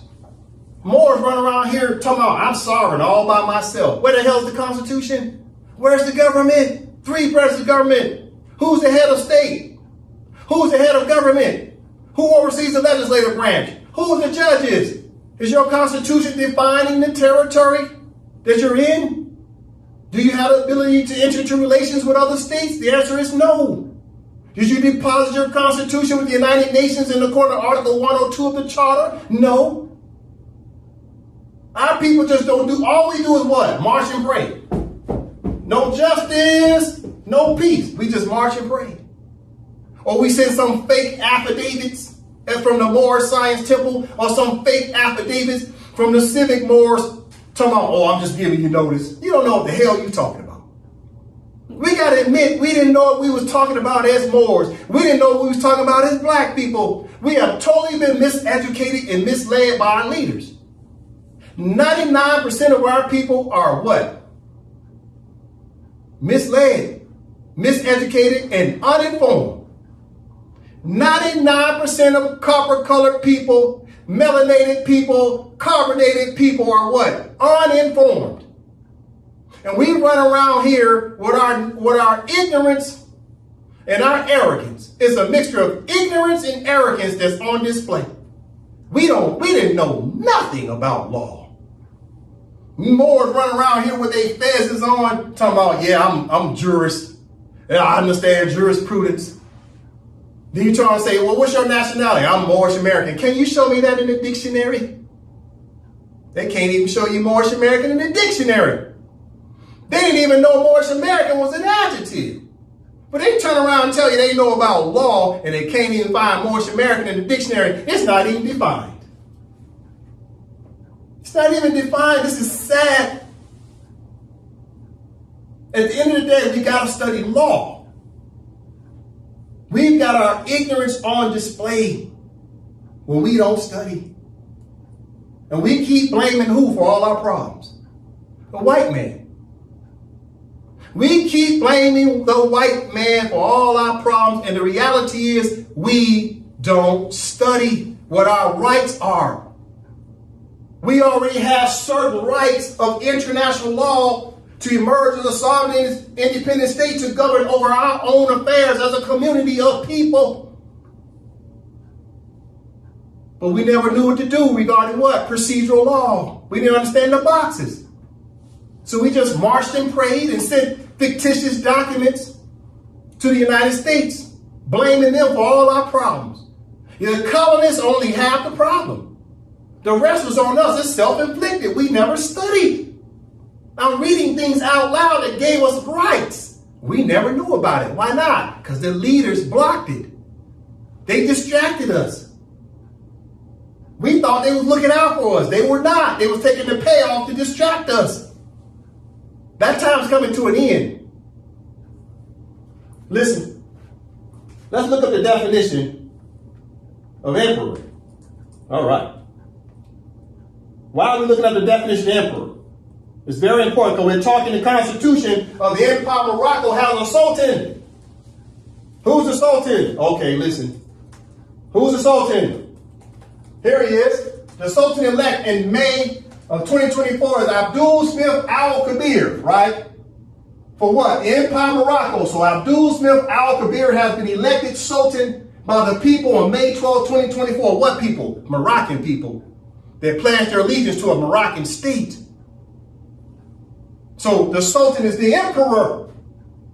According to what? Treaties. Listen. This is a Treaty of Peace and Friendship of 1836. Do you see what it says? The United States of America signed a treaty with who? The emperor. The emperor of Morocco. You see that? The emperor of Morocco. So let's look up the word emperor. What does that mean? Okay, listen. Let's look at what 4th edition tells you. Black's Law Dictionary. No, emperor. Emperor, the title of the sovereign ruler of an empire. Pause, read again. Emperor, the title of the sovereign ruler of an empire. Pause, read again. Emperor, the title of the sovereign ruler of an empire. So the emperor is the title of the sovereign ruler of what? The empire. The empire. Not the dang on kingdom, but the empire is where the Sultan, who's the emperor of what? The empire. And the United States of America wrote this in their Black's Law Dictionary. They know who the emperor is. He's who? The title of the sovereign ruler of the empire. So the United States of America knows who's the sovereign. Who's the sovereign? Sultan. Because he sits in what? The office of the empire of Morocco. Continue. This designation was adopted by the rulers of the Roman world after the decay of the Republic and was assumed by those who claimed to be their successors in the Holy Roman Empire, as also by Napoleon. Pause. Now listen to this next sentence. Continue. Quote, the sovereigns of Japan and Morocco are often, though with little propriety, called emperors, end of quote. Yep, read again. Quote, the sovereigns of Japan and Morocco are often, though with little propriety, called emperors. Okay, so in the definition of emperor, all of a sudden the United States of America wants to talk about who? Morocco. You see that? You see that? They're reminding themselves of who's the sovereign. The emperor. Who's the emperor? The Sultan. Right? Let's go back. Treaty, peace, and friendship. They're reminding themselves of where they started their humble beginnings, that they came under the protections of the Empire of Morocco, and the Emperor of Morocco was the Sultan, recognized the United States of America in 1777. So they're reminding themselves of who truly is what? The sovereign, i.e. who? The ruler. Over who? Any state in the Empire of Morocco. You see? So the United States of America is in a free association with the Empire of Morocco. You see that? They're in dependency to the Empire of Morocco. It's an interdependency. Y'all see what's happening here? Listen. Black's Law Dictionary. 4th edition. Read this last sentence. The title emperor seems to denote a power and dignity superior to that of a king. Pause, read again. The title emperor seems to denote a power and dignity superior to that of a king. Again. The title emperor seems to denote a power and dignity superior to that of a king. Okay, so wait a minute. So the United States of America has put in their Black's Law Dictionary that the title emperor, i.e. Sultan, seems to denote a power and dignity superior to that of a king. Okay, so time out. Now do you understand why France and the other European states wanted Muhammad V, who was Sultan in early 1956? So Muhammad V became Sultan when? 1927. All the way up until what? 1956. March 2nd, 1956. So they had him to step down as what? Emperor, i.e. Sultan. They wanted Muhammad V to step down to become what? King. You see that? They didn't want Muhammad V to have the power of the pen to be what? The sovereign ruler. Over who? Over all the European states and over all kings and queens. Keep in mind, you had Queen Elizabeth and now you got King Charles III of the United Kingdom. So the Sultan, i.e. the Emperor of the Empire of Morocco, oversees all kings, including Muhammad VI of the Kingdom of Morocco. Do you see what the United States of America already knows? That the Sultan, right, the Sultan, listen, the Sultan of Morocco, the Empire of Morocco, has more sovereignty and authority and power than any king. So they know that the Sultan has more power than the king of the Kingdom of Morocco. See, they already know this. The Kingdom of Morocco's King Muhammad VI already knows the office of Sultan is a higher status than king. He knows that. So therefore, keep in mind, the United States of America mentioned Morocco. They talking emperor. Then they say this in the last sentence, Nova. The title emperor seems to denote a power and dignity superior to that of a king. That's important to understand. The United States of America knows this. They know the power of the Sultan. That's the reason why we have to be what? A sovereign, external, independent state, because the Sultan can't be what? He can't be a lower status. He can't be in a free association status. The Sultan can't be equal with the United States of America. The Sultan can't be in a status of integration, come under the umbrella of the United States of America. The Sultan can't do that. The United States of America is not equivalent with the Empire of Morocco. Because if the Sultan has jurisdiction over kings, that means the Sultan damn sure as hell got jurisdiction over presidents and prime ministers. Therefore, the Empire of Morocco and the Sultan, as the emperor, has jurisdiction over the president of the United States of America. Do you understand what I'm saying? This is what you got to understand. Even the word Sultan or emperor automatically puts you over here under Section A, that you got to emerge as a sovereign independent state.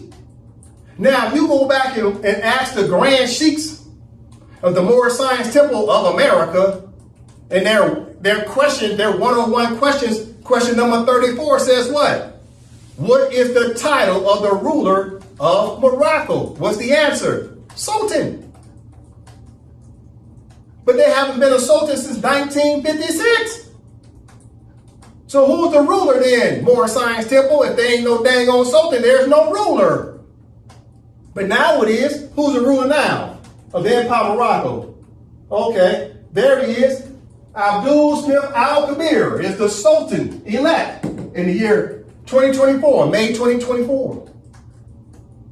Now, the Moorish Science Temple question number 34 is being fulfilled. Now you know who's the title, the ruler is Sultan. And Sultan is what? What does Sultan mean in the Constitution? It is what? An office made manifest by who? The human being. You see? This stuff is important. This is why we're looking up these words. We're going through fundamentals. It's a shameful that we don't understand fundamental words. Listen. Okay. Now let's look up the word nation. Fundamentals.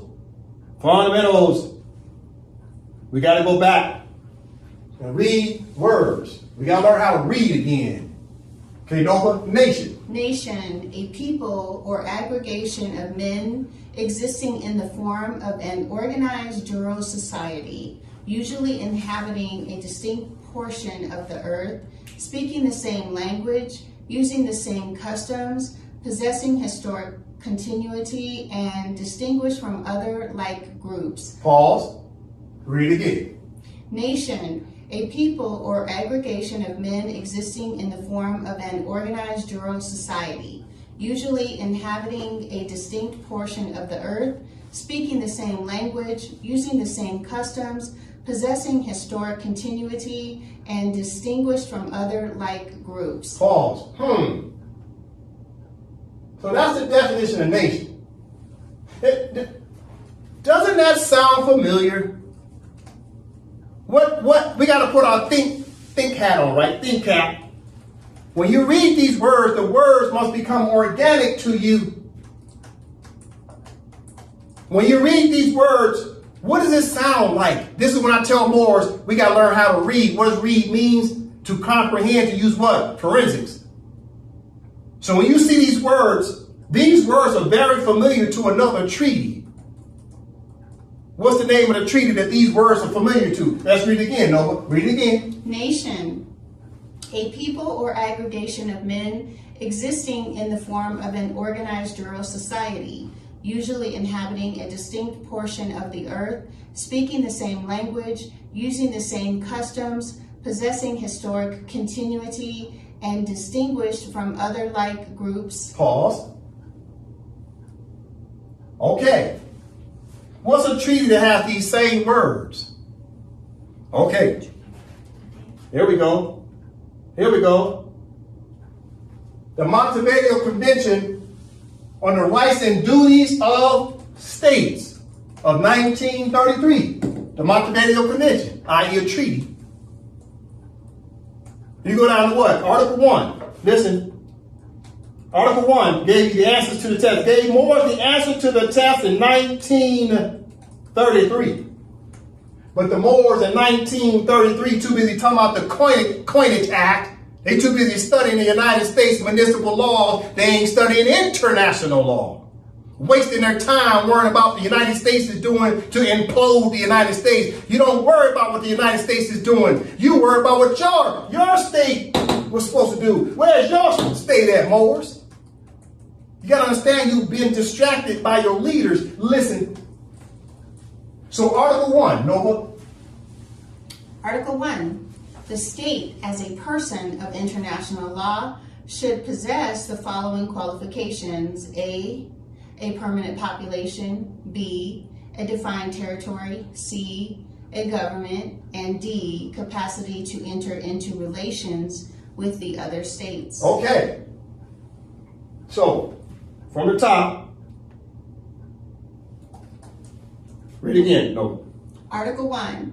The state as a person of international law should possess the following qualifications. A permanent population. B, a defined territory. C, government. And D, capacity to enter into relations with the other states. Okay, listen, Morris. This is called forensics.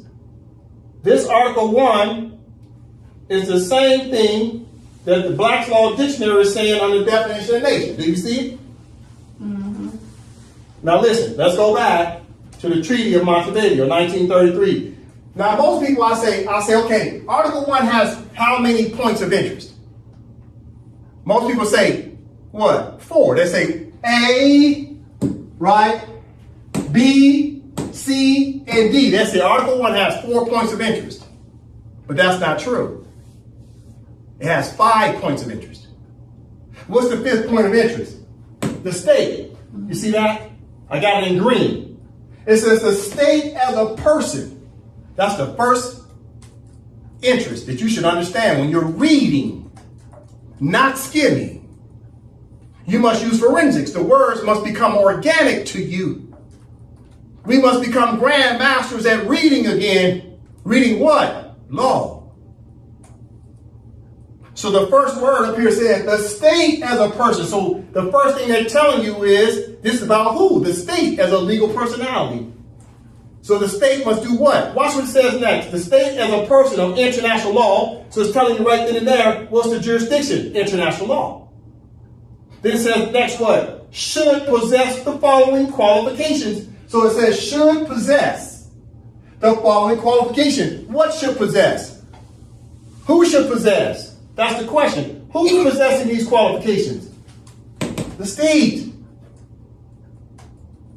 What is it possessing? These 4 qualities. Listen. It says look, this is the first quality. A population, right? Population. And then B, it says what? Defined territory. Listen, I'm making a point because I'm going to go back to Black's Law Dictionary, so pay attention. So B, a defined territory. And then last but not least, the third one is C, government.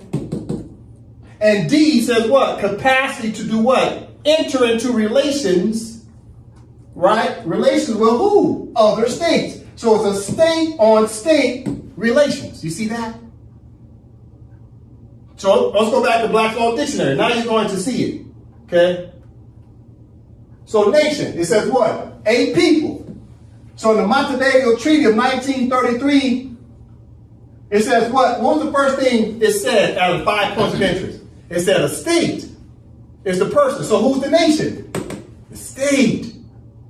And the state possesses what qualities? And so a person needed what? A permanent what? Population. The people. You see that? Mm-hmm. That was A. Okay, what's B? Listen. Or aggregation of men existing in the form of an organized dual society. What's an organized dual society? That's the government. That was what? C. Government. You see it? You see it? It said, and then what? Usually inhabiting a distinct portion of the earth. What is that? Defined territory. And last but not least, that state has to have the ability to do what? Enter into relations with who? Other states. So watch this. So that state, the nation, has the ability now, it's got to be what? Distinct, right? Distinguished from what? Other like groups. So other like what? States. So it's state on state relations. But the 2 states are what? Distinguished from each other. So all 5 of those points of interest are right there in the definition of nation that's also listed on the Treaty of Montevideo of 1933, Article 1. But you got to be able to see the correlations. This is what it means to read. It's used to use what? Forensics. You have to see how these things correlate. Words are organic. Law is precise. But they're using what's called what? Loose language. This is loose language of a Black's Law dictionary that defines what? A word called nation. And then you go over something regarding international law and you say what? Okay. You said all that. What is all that supposed to mean? Okay, you go back over to what? A treaty. Article 1, Treaty of Montevideo. Let's read it one last time. Know it from the top. Article 1. The state as a person of international law should possess the following qualification. A permanent population. B, a defined territory. C, government. And D, capacity to enter into relations with the other states. Okay, Black's Law Dictionary. Definition of nation. Read it. Nation, a people or aggregation of men existing in the form of an organized jural society, usually inhabiting a distinct portion of the earth, speaking the same language, using the same customs, possessing historic continuity, and distinguished from other like groups. Pause. What else do we see here on the nation? There's another treaty, i.e. United Nations resolution, that has these very similar words. It's called what? United Nations Resolution 1514 from the United Nations. Look what the title says. Resolution adopted by the General Assembly of the United Nations, Resolution 1514 of 1960. It says a declaration on the granting of independence to colonial countries and peoples. You see that? What's the colonial country? Right? What's the colonial country? That's what? The territory. Right? That's the land. Right? And then you got peoples. Right? So the state is the colonial country. Country means what? State. That's what? Nation. And it's peoples. So it must be a what? A defined territory of what? People. And the country, i.e. the state, needed what? Its own government and a defined territory. And they needed a population of people. Population is not defined in international law. There's no prerequisite of how many people in your population according to international law. Population is just population. So how is it that I'm seeing colonial countries and people, two separate legal personalities under the definition of nation? Listen, 4th edition, definition of nation. See right here? Nation is about what? Inhabiting a distinct portion of the earth. What's the distinct portion of the earth? The country, the colonial country. That's the state. So the resolution 1514 is about the what? The granting independence to who? Colonial countries and people. So who's the peoples? Right here. People. People and what? The colonial what? Portion of the earth, which is what? The state, the territory, the non-self-governing territory that needs to now self-govern. It's distinct. You see how I'm tying the Black's Law Dictionary into law? What type of law? International law. This is what we should have been studying. This is called what? Politics. Article 5 of the Rights of Indigenous People. The first word in sequential order to study what first? Politics. Mm-hmm. You see? We got to stop blaming white people. These so-called white people put all the stuff in writing. And you know what they said about our people? If you want to hide something, put it in a book. What does that mean? We don't read. And when we read, we don't even comprehend. We just skim. Stop blaming white people. They put everything in writing. They gave you back your rights. But you know what they also did too? They hired middlemen called overseers, sellouts, COINTELPRO to distract you from the damn book. And sometimes they knew if you found the book and you read it, the overseer's job to do what? Misinterpret the information. Or tell you, don't even read it. The more scientific will tell you, oh, we don't recognize the 13th 14th and 15th Amendment. Why do they say that? Because they're trying to distract their students away from examining naturalization. Because then they would know the answer to the test if they studied it. So all these leader guys are middlemen on behalf of the colonists to distract our own people because the colonists studied us. You know what they found out? Always get a native to govern the natives. See, like in the movie Django, had Stephen, Candy, Samuel L. Jackson. They was trying to tell you in that movie, half the white people don't know what the hell's going on. Calvin Candy owned Candyland as the slave master, but he didn't have a damn clue what was going on. He was too busy entertaining himself. Who was running the plantation? Stephen Candy, the middleman. The white man figured out how to hire the black man to oversee the other black man. I'm going to use the word black intentionally because that's my communication style with some of everybody. Because people call themselves black, some people call themselves Moorish Americans, some people think they're Hebrew Israelites, some people think they're Pan-African, etc., etc., etc. I'm talking every damn body. We got a bunch of Stephen Candys around us, been misleading us. So we're misinformed and uninformed by the Stephen Candys. You gotta understand what I'm saying. Stop blaming the white man. Yes, he's 50% of the problem. Who's the other 50%? Us.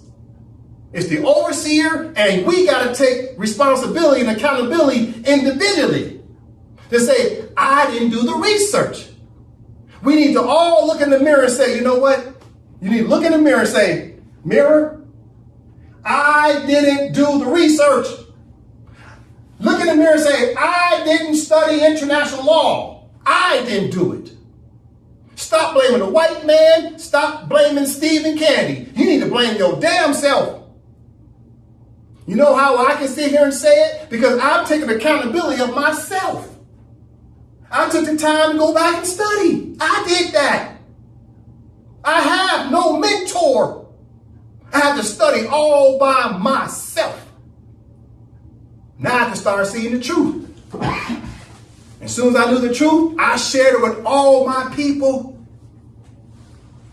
I shared it for free. I'm helping the people to go back and actually do what? Read, but read what? International law. We've been taught to study domestic laws of the United States. You got to understand the NAACP is not going to teach you to study international law. The Moorish Science Temple of America is not going to teach you to study international law. The Civic Moral Organization is not going to teach you to study international law. BET is not going to teach you to study international law. The HBCU president is not going to have you to study international law. It is all the answers to the test been here the whole damn time the white man put in a book. And you blame him for all your shortcomings, and he's behind the closed doors laughing at us because he put all the answers in front of us and we didn't read it. And when we tried to read it, the overseers distracted and say, yeah, it really don't say that. It says something different. It says you're American. You ain't Moroccan, you American. You see how they've been distracting us? Mm-hmm. You ain't no black man. Black is a distraction. They got you listed as Americans. Black people are just simply what? Americans. That's your status. Shut the hell up talking about black power. You just simply American, and you don't realize you've been adopted as an American. You used to be Moroccan.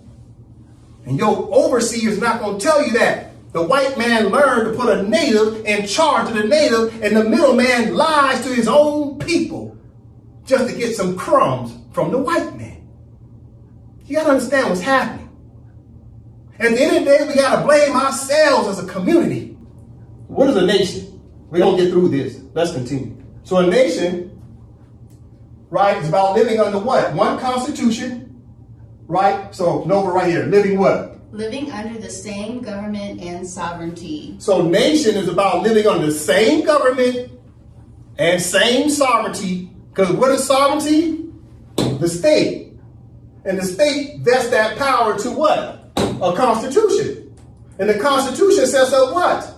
The government. And the government starts to do what? Govern over the affairs of we, the people, collectively in an organized dual society under one sovereign called what? The state. And what's the name of the state? Empire Morocco. What's the nationality? Moroccan. It's just that simple. These are fundamentals. Let's continue right here. Nation. Hold on, come on. Definition nation. Let's continue.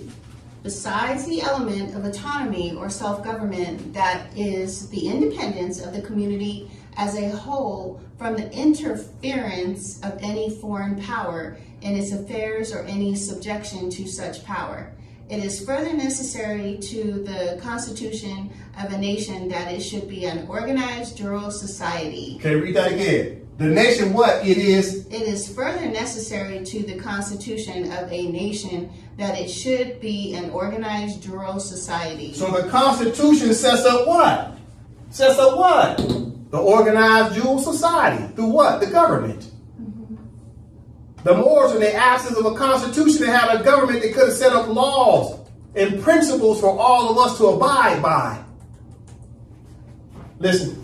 That is both governing in its own members by regular laws and defining and protecting their rights and respecting the rights and duties which attach to it as a constituent member of the family of nations. Such a society, says Vattel, has her affairs and her interests. She deliberates and takes resolutions in common, thus becoming a moral person who possesses an understanding and will peculiar to herself and is susceptible of obligations and rights. All right, so the constitution is a her. It is a she, right? So let's start here. Such. So we're talking nation, which is the state and its constitution and government. So such a society, says Vattel, has her affairs and her interests. She deliberates and takes resolutions in common, thus becoming a moral person. So who's the she? It's the Constitution and the land. The land and the Constitution becomes one. The Constitution is what? Female in character. It's an abstract, right? Because it say Mother Earth, Mother Land. So it's she, it's her. It's Constitution. What does the Constitution do? It gives what? Birth to a nation. A Constitution gives birth to a nation in a proper legal instrument. This is what people got to understand. The Constitution is female in character. It's a she. And she becomes what? See right here? A moral person. See right there? She becomes a moral person. Who becomes a moral person? The organic Constitution. Who else says the organic Constitution is a person? Okay. Go back to Treaty of Montevideo, 1933. This is too easy. This is too easy. This is too easy. No, Article 1. Article 1, the state as a person of international law. Pause. Say it again. The state as a person of international law. So the state is recognized as a person in international law. What type of person? Her. She. She becomes a moral person. She becomes a moral person. Who's the she? The state. Because the Constitution represents what? A birth of a nation. We got to understand this. We've never been taught international law. We too busy marching and praying and begging the slave master. And you think the slave master did something to you, but he put everything in writing, and then he hired Steve and Candy to distract you from it. Going back to Black's Law Dictionary. Let's continue right here. The words, end quote, nation and end quote, people are frequently used as synonyms, but there is a great difference between them. A nation, Pause. okay. Read it again. The words, end quote, nation and end quote, people are frequently used as synonyms, but there is a great difference between them. Read it again. The words in nation and people are frequently used as synonyms, but there is a great difference between them. Why are they saying that? They already gave the answer to the test. The nation is who? The state. And who? The people coming together. So the nation is the state, and it possesses what qualities? What was the first quality in the 1933 Treaty of Montevideo? What was the first quality? Let's go back to it. What was the first quality that the state needed to possess? Article 1. Read it, Nova. The state as a person of international law. So pause. The state is now what? The nation, but the nation needs to have what quality? What was the first quality? Should possess what? The following what? Qualifications. A permanent population. You see? So it's nation, then population. So it's nation, then people. So what are they saying in sequential order? If you don't have the state first, then there is no population. The state comes first. The state comes first. This is too easy. So when you hear me keep telling our people, oh, you're stateless, what am I saying? We haven't been following the instructions that we need the state, but the state is recognized by what? The Constitution. Who creates the Constitution? The people. We don't follow instructions. This stuff is way easy. Listen, Black's Law Dictionary. Fourth edition, we're studying fundamentals. Fundamentals. Read it again, though. The words nation, end quote, and people, end quote, are frequently used as synonyms, but there is a great difference between them. Pause. Why is there another great difference? Why is there a great difference between these words? Because the nation can exist as a state all by itself. Without what? A population. Even if people go so-called distinct, or shall I say extinct, if the people disappear, guess what still exists? The state. It's separate from the people. People come and go, but the state remains the same. United States of America ratified and deposited their Constitution with Sidi Muhammad in 1789 with George Washington. Right? Isn't George Washington and his crew gone? Aren't they deceased?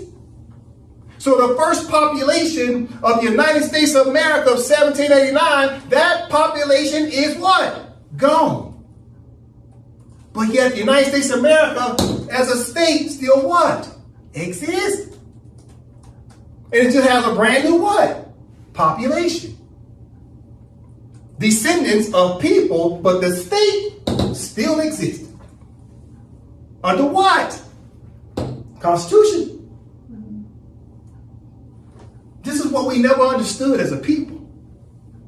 Therefore, we were stateless as a people. And without a state, there is no population. Without the state, there is no defined territory. Without the state, there is no government. And without the state, you can't enter into relations with other states. Listen to me. The Moorish Americans have been trying to enter into relations with other states. Meaning who? Moorish Americans have been trying to do what? Get into arbitration and mediation and legal disputes with a separate state called the United States of America. Moorish Americans swear up and down they're part of some separate jurisdiction or some separate state, and they're not. They're stateless, trying to negotiate with an actual state. They have failed at understanding international law. Reform say you have to have a state first, then population, define territory, government, and then what? The ability to enter into relations with other states. And relations also means what? Disputes. So black people, the black community keeps getting into disputes with the United States of America, the United States, and the several Union states. And they keep talking about they want equal rights. But yet they keep saying they're what? Second-class citizens. But they want equal rights as second-class citizens. No, what you're saying is you need to get the hell up out the jurisdiction, United States of America, and establish what? You need your own state. This is why Black America is trying to become Indians now. All of Black America is trying to now become Cherokee. And they don't even realize the Cherokee state comes under the umbrella and civil and criminal jurisdiction of the United States of America. They have no clue. They jumping from the pan right into the fire. They go into a section of C, last. They don't get it because nobody studies international law. So who's the overseers of Indian reservations, or shall I say these fake Indian reservations like Rare Bird claiming to be some Cherokee sovereign holy state? We got our own people, Steve and Candies, distracting the natives and tell them to accept some integrated status. And Barack Obama and Rahm Emanuel told you, don't check this. Rahm Emanuel and Barack Obama was like, don't check, don't do that. Article 8, don't do that. Why did Barack Obama try to warn the Moors and all the people? Because he could already see with Maxine Waters and the House of Representatives and the Senate of the United States was trying to convince Moors to do what? To turn into what? Cherokee Indians. Barack Obama could see it. He was president from 2008 to 2016, but a lot of people keep forgetting that he was a senator from Illinois and he was sitting in the Senate of the United States. And the Senate of the United States oversees what? Treaties. So Barack Obama knew exactly what was going on with the treaties between the United States of America and the Indian reservations.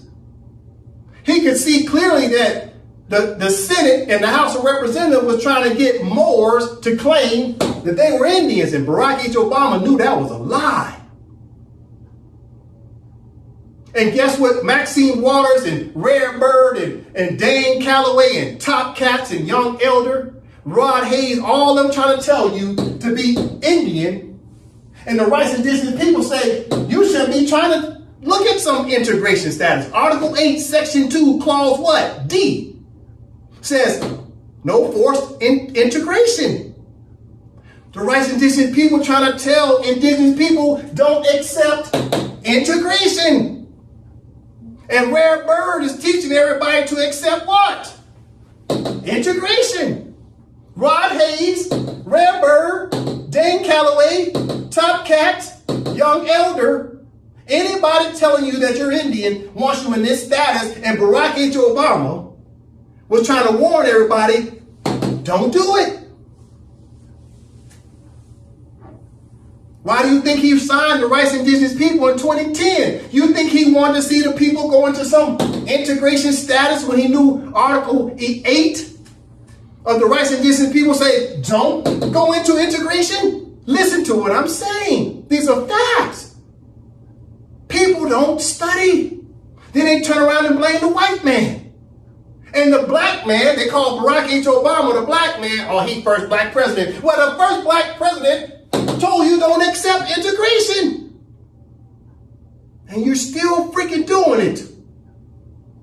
The Moorish Science Temple falls on the integration because they claim they got some type of theocratic government that comes under the United States of America. That's integration.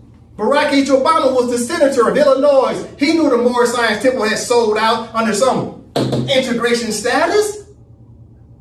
He knew Louis Farrakhan at the Nation of Islam got all the black men in an integrated status.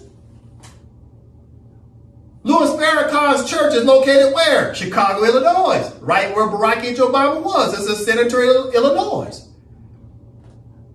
Barack H. Obama knew all about Louis Farrakhan. He knew all about the Grand Sheiks of the Moorish Science Temple. He knows they're all pushing for integration. He knew Maxine Waters was pushing for integration. He's trying to save the Moors.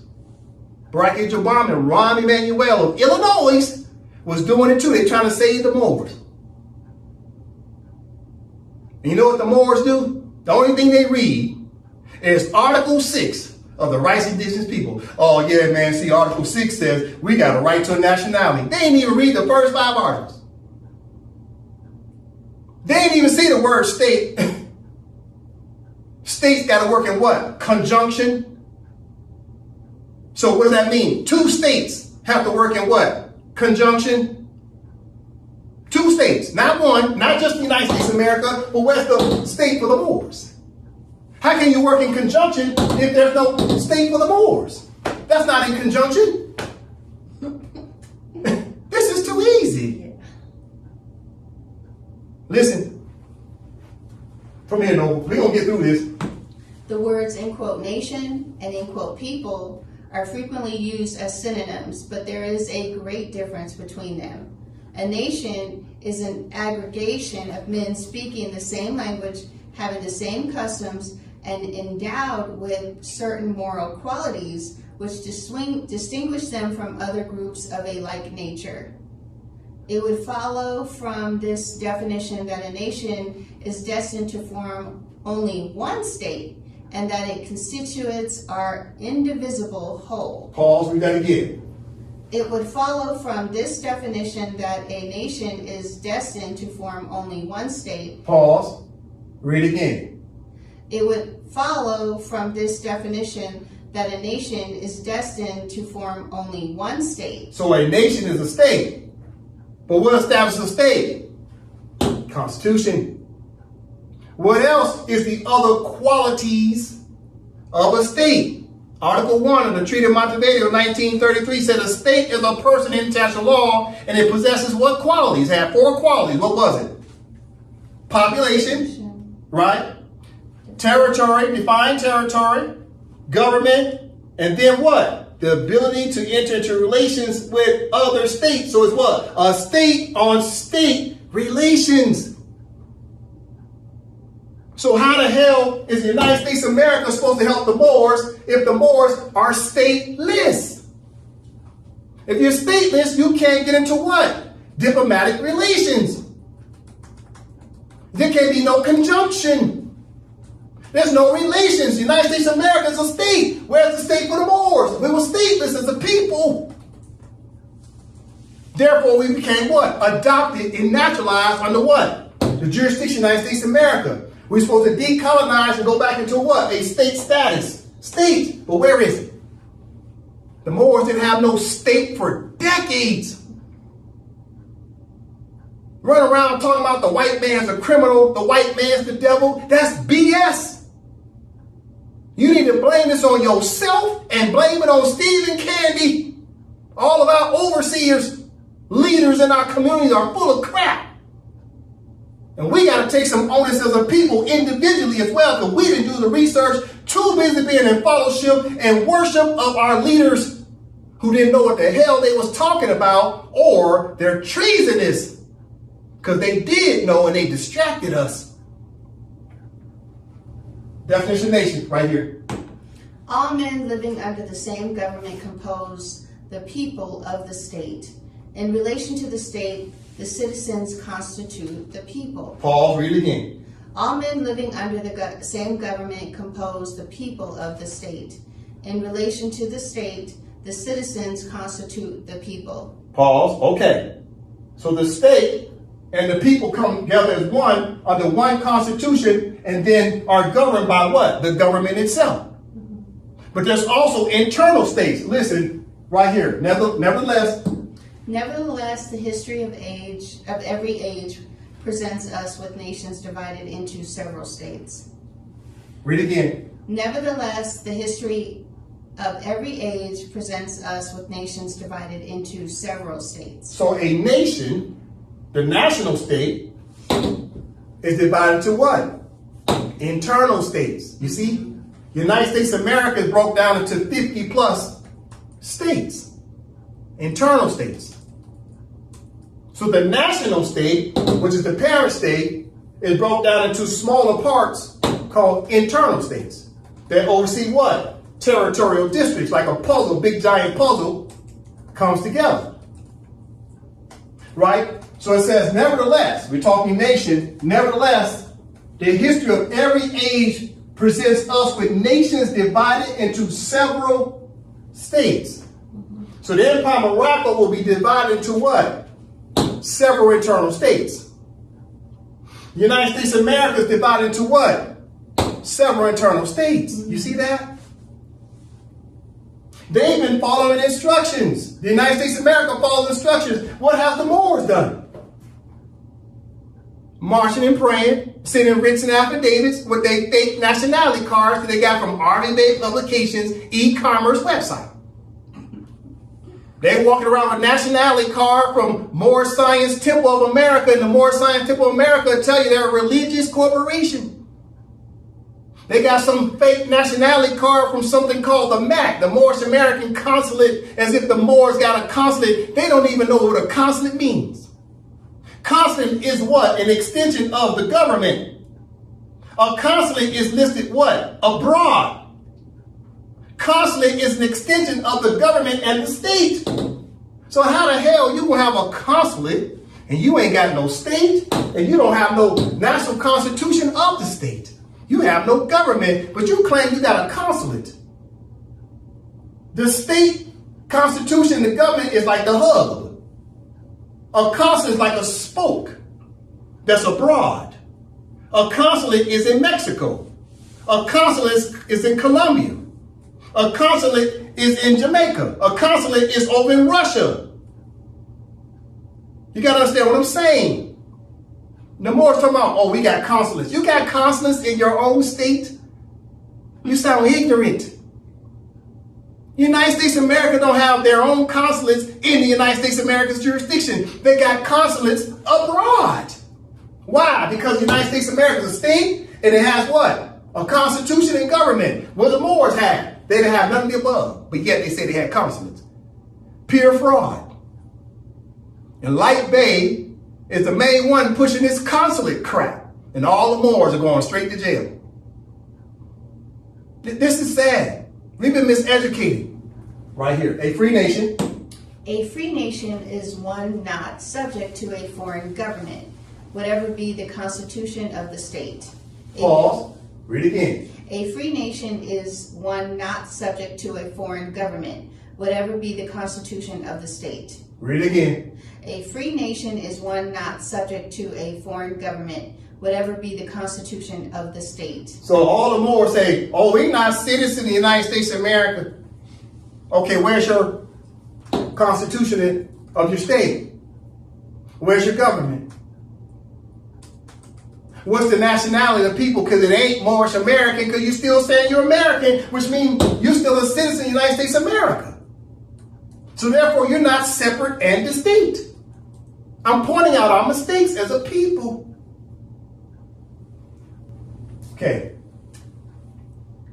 A people is free when all the citizens can participate in a certain measure in the direction and in the examination of public affairs. The people is the political body brought into existence by a community of laws, and the people may perish with these laws. The nation is the moral body independent of political revolutions because it is constituted by inborn qualities which render it indissoluble. Right? So indissoluble, right? Indissoluble, what does that mean? The state always exists. It can't be dissolved. The only thing that gets dissolved is who? Us as human beings. We live and then we transition and our next population takes over. But the state remains constant. You see that? It is the moral person. It becomes the organic person in international law. Right here. The state is the people organized into a political body. All right, so the state is the people organized into a political body. What's the political body? Constitution and its government. It's just that easy. Okay, listen. Let's look at the definition of national. Okay, Nova. National, pertaining or relating to a nation as a whole.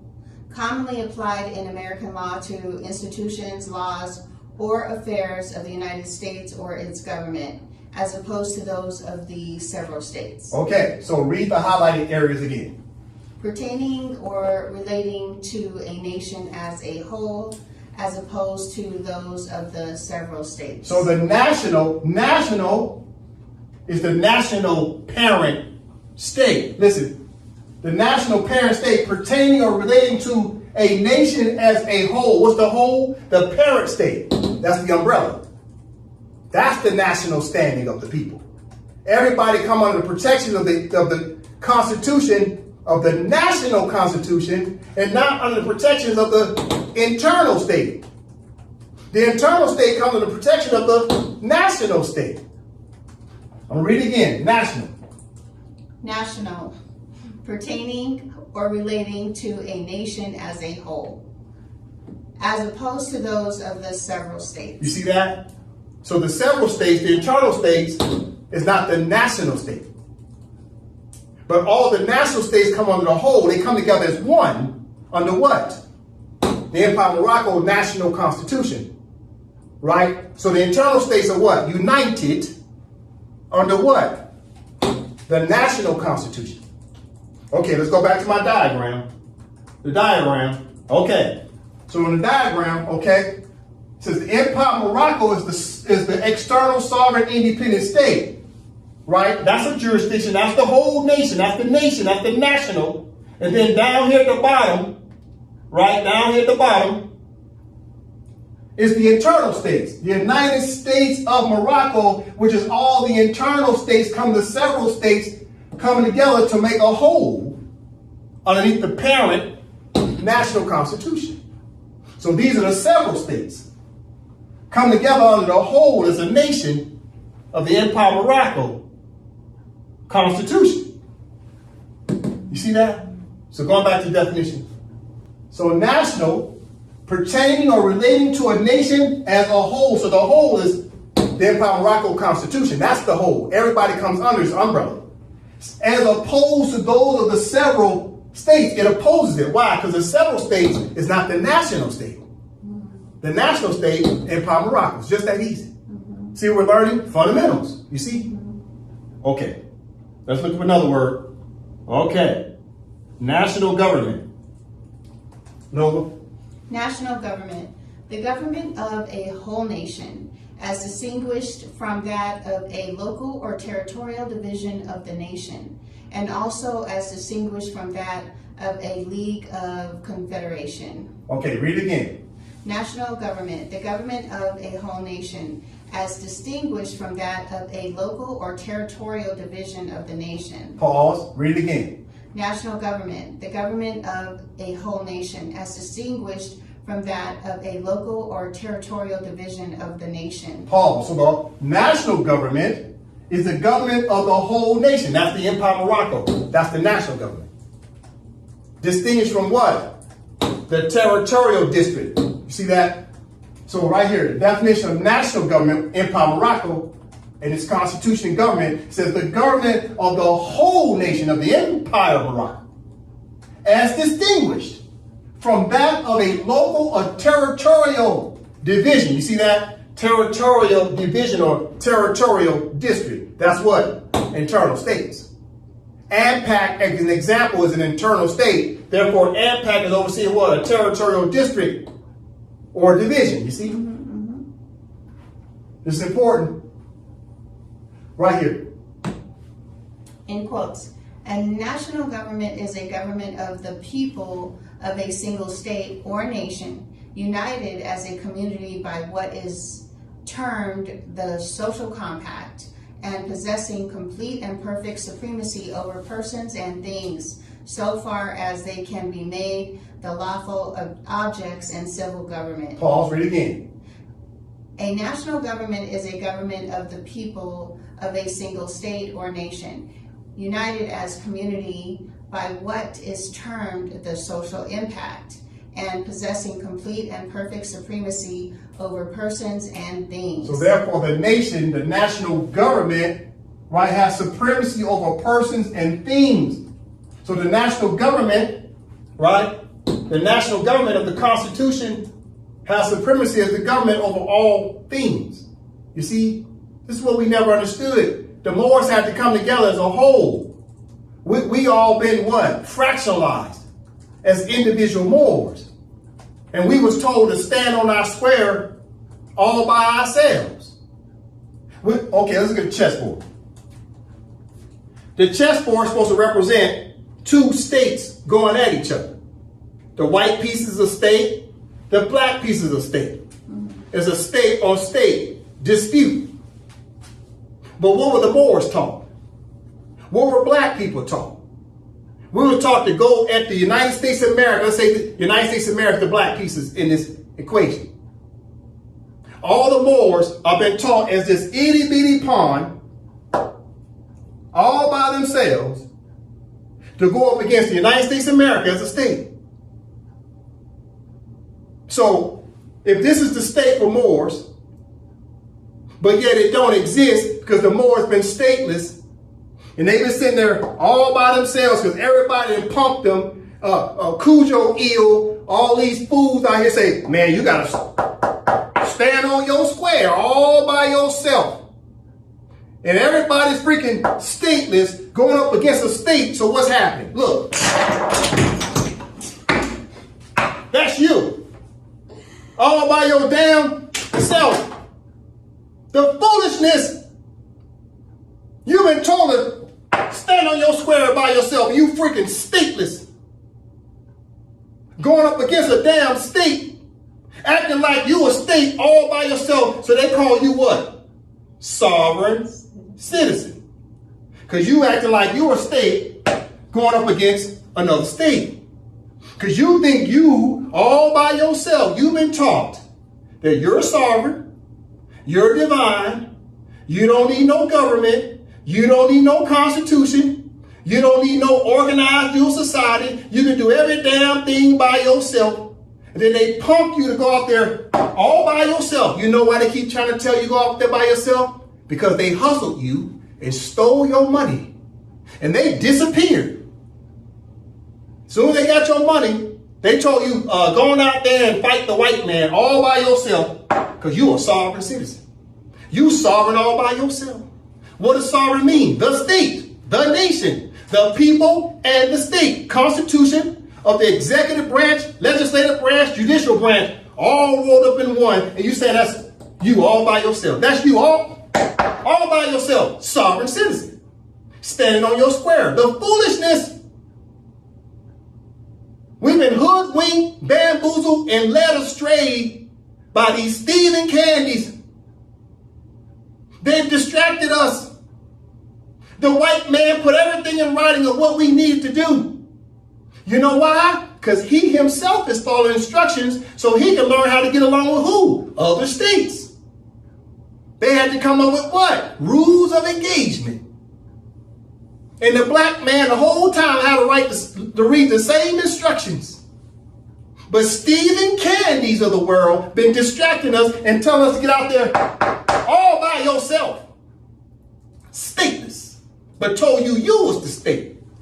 Roz Mariah Bay of RB Bay Publications, Roz Mariah Bay telling all the Moors, get out there by yourself.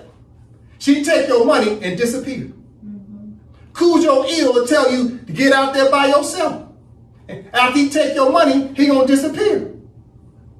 Rare Bird gonna tell you, come get this fake birth certificate that you're Cherokee. Soon as she get your money, she gonna disappear. You'll be standing out there all by yourself with some feathers on. You gonna go to jail. You gonna lose your children, your house, your freedom.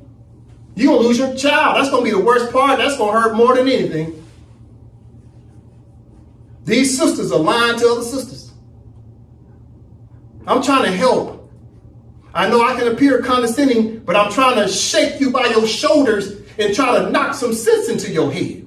This is what you call tough love, because I know our people can only take it straight. Our people can take it, but I know you're sensitive too. But I'm going to tell you this truth, because I can prove it every day of the week. You know why? Because I read. Read what? Instructions. Instructions of what? International law. It's just that simple. So you know what? I'm going to leave it on that note. I'm done. I'm sick and tired of being sick and tired of the Stephen Candies. I'm sick and tired of the colonists, because the colonists are hiring Stephen Candy. And we as a people should be ashamed of ourselves as individuals. Each and every one of us need to look in the mirror and say, I didn't do the research. Gotta blame ourselves. It's self-imposed. We remain colonized because we don't simply read the instructions. And in my closing, I'll say this. Africa started decolonizing in the 60s and 70s. The vast majority of islanders on planet Earth have already decolonized by utilizing international reforms to set up their state, constitution, and government, and they're entering into relations with other states. We in colony was known as the West. We're some of the last people to wake up, to decolonize, to follow instructions, but yet we're some of the most highly educated people on planet Earth. Because we've been in the bosom of the United States of America, who finally started sending our people to school. Our people started to go up through the ranks of government with the United States. Our people sit in some of the highest positions of the United States federal government, and we sit in some of the highest positions of the local states and the local municipalities. We understand government. We ain't going to college. We got all kind of degrees, and we're still colonized people because we sold out. All we care about is riding a Mercedes-Benz and having some big house and a white picket fence. That's all we care about. Michael Jordan is probably the most recognized athlete on planet Earth. He's a billionaire athlete. He's a billionaire business owner. And guess what? He is still a colonized man in the United States of America. Michael Jordan is colonized. He's a Moorish subject according to the treaties. Oprah Winfrey is still colonized. She's a colonized billionaire. Michael Jordan is a colonized billionaire. This is what we got to understand. We've done this to ourselves. As soon as we get a little money, we forget we were colonized. So I say this. I said all that to say this. We needed a constitution in order to do what? Emerge as a sovereign and independent state. Without the Constitution, we can't set up the government. Because the state already exists. The Empire of Morocco already exists. What was missing? The population. What's the population? Moroccans.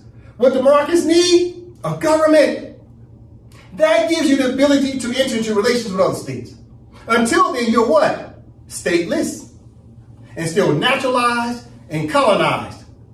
That's what we got to take away from this class as to why we need a constitution for the Empire of Morocco. We'll continue to look up definitions in the next class, but we got to understand fundamentals. We've been miseducated by our own people. All right? So until the next class, I end with that. Islam. Islam.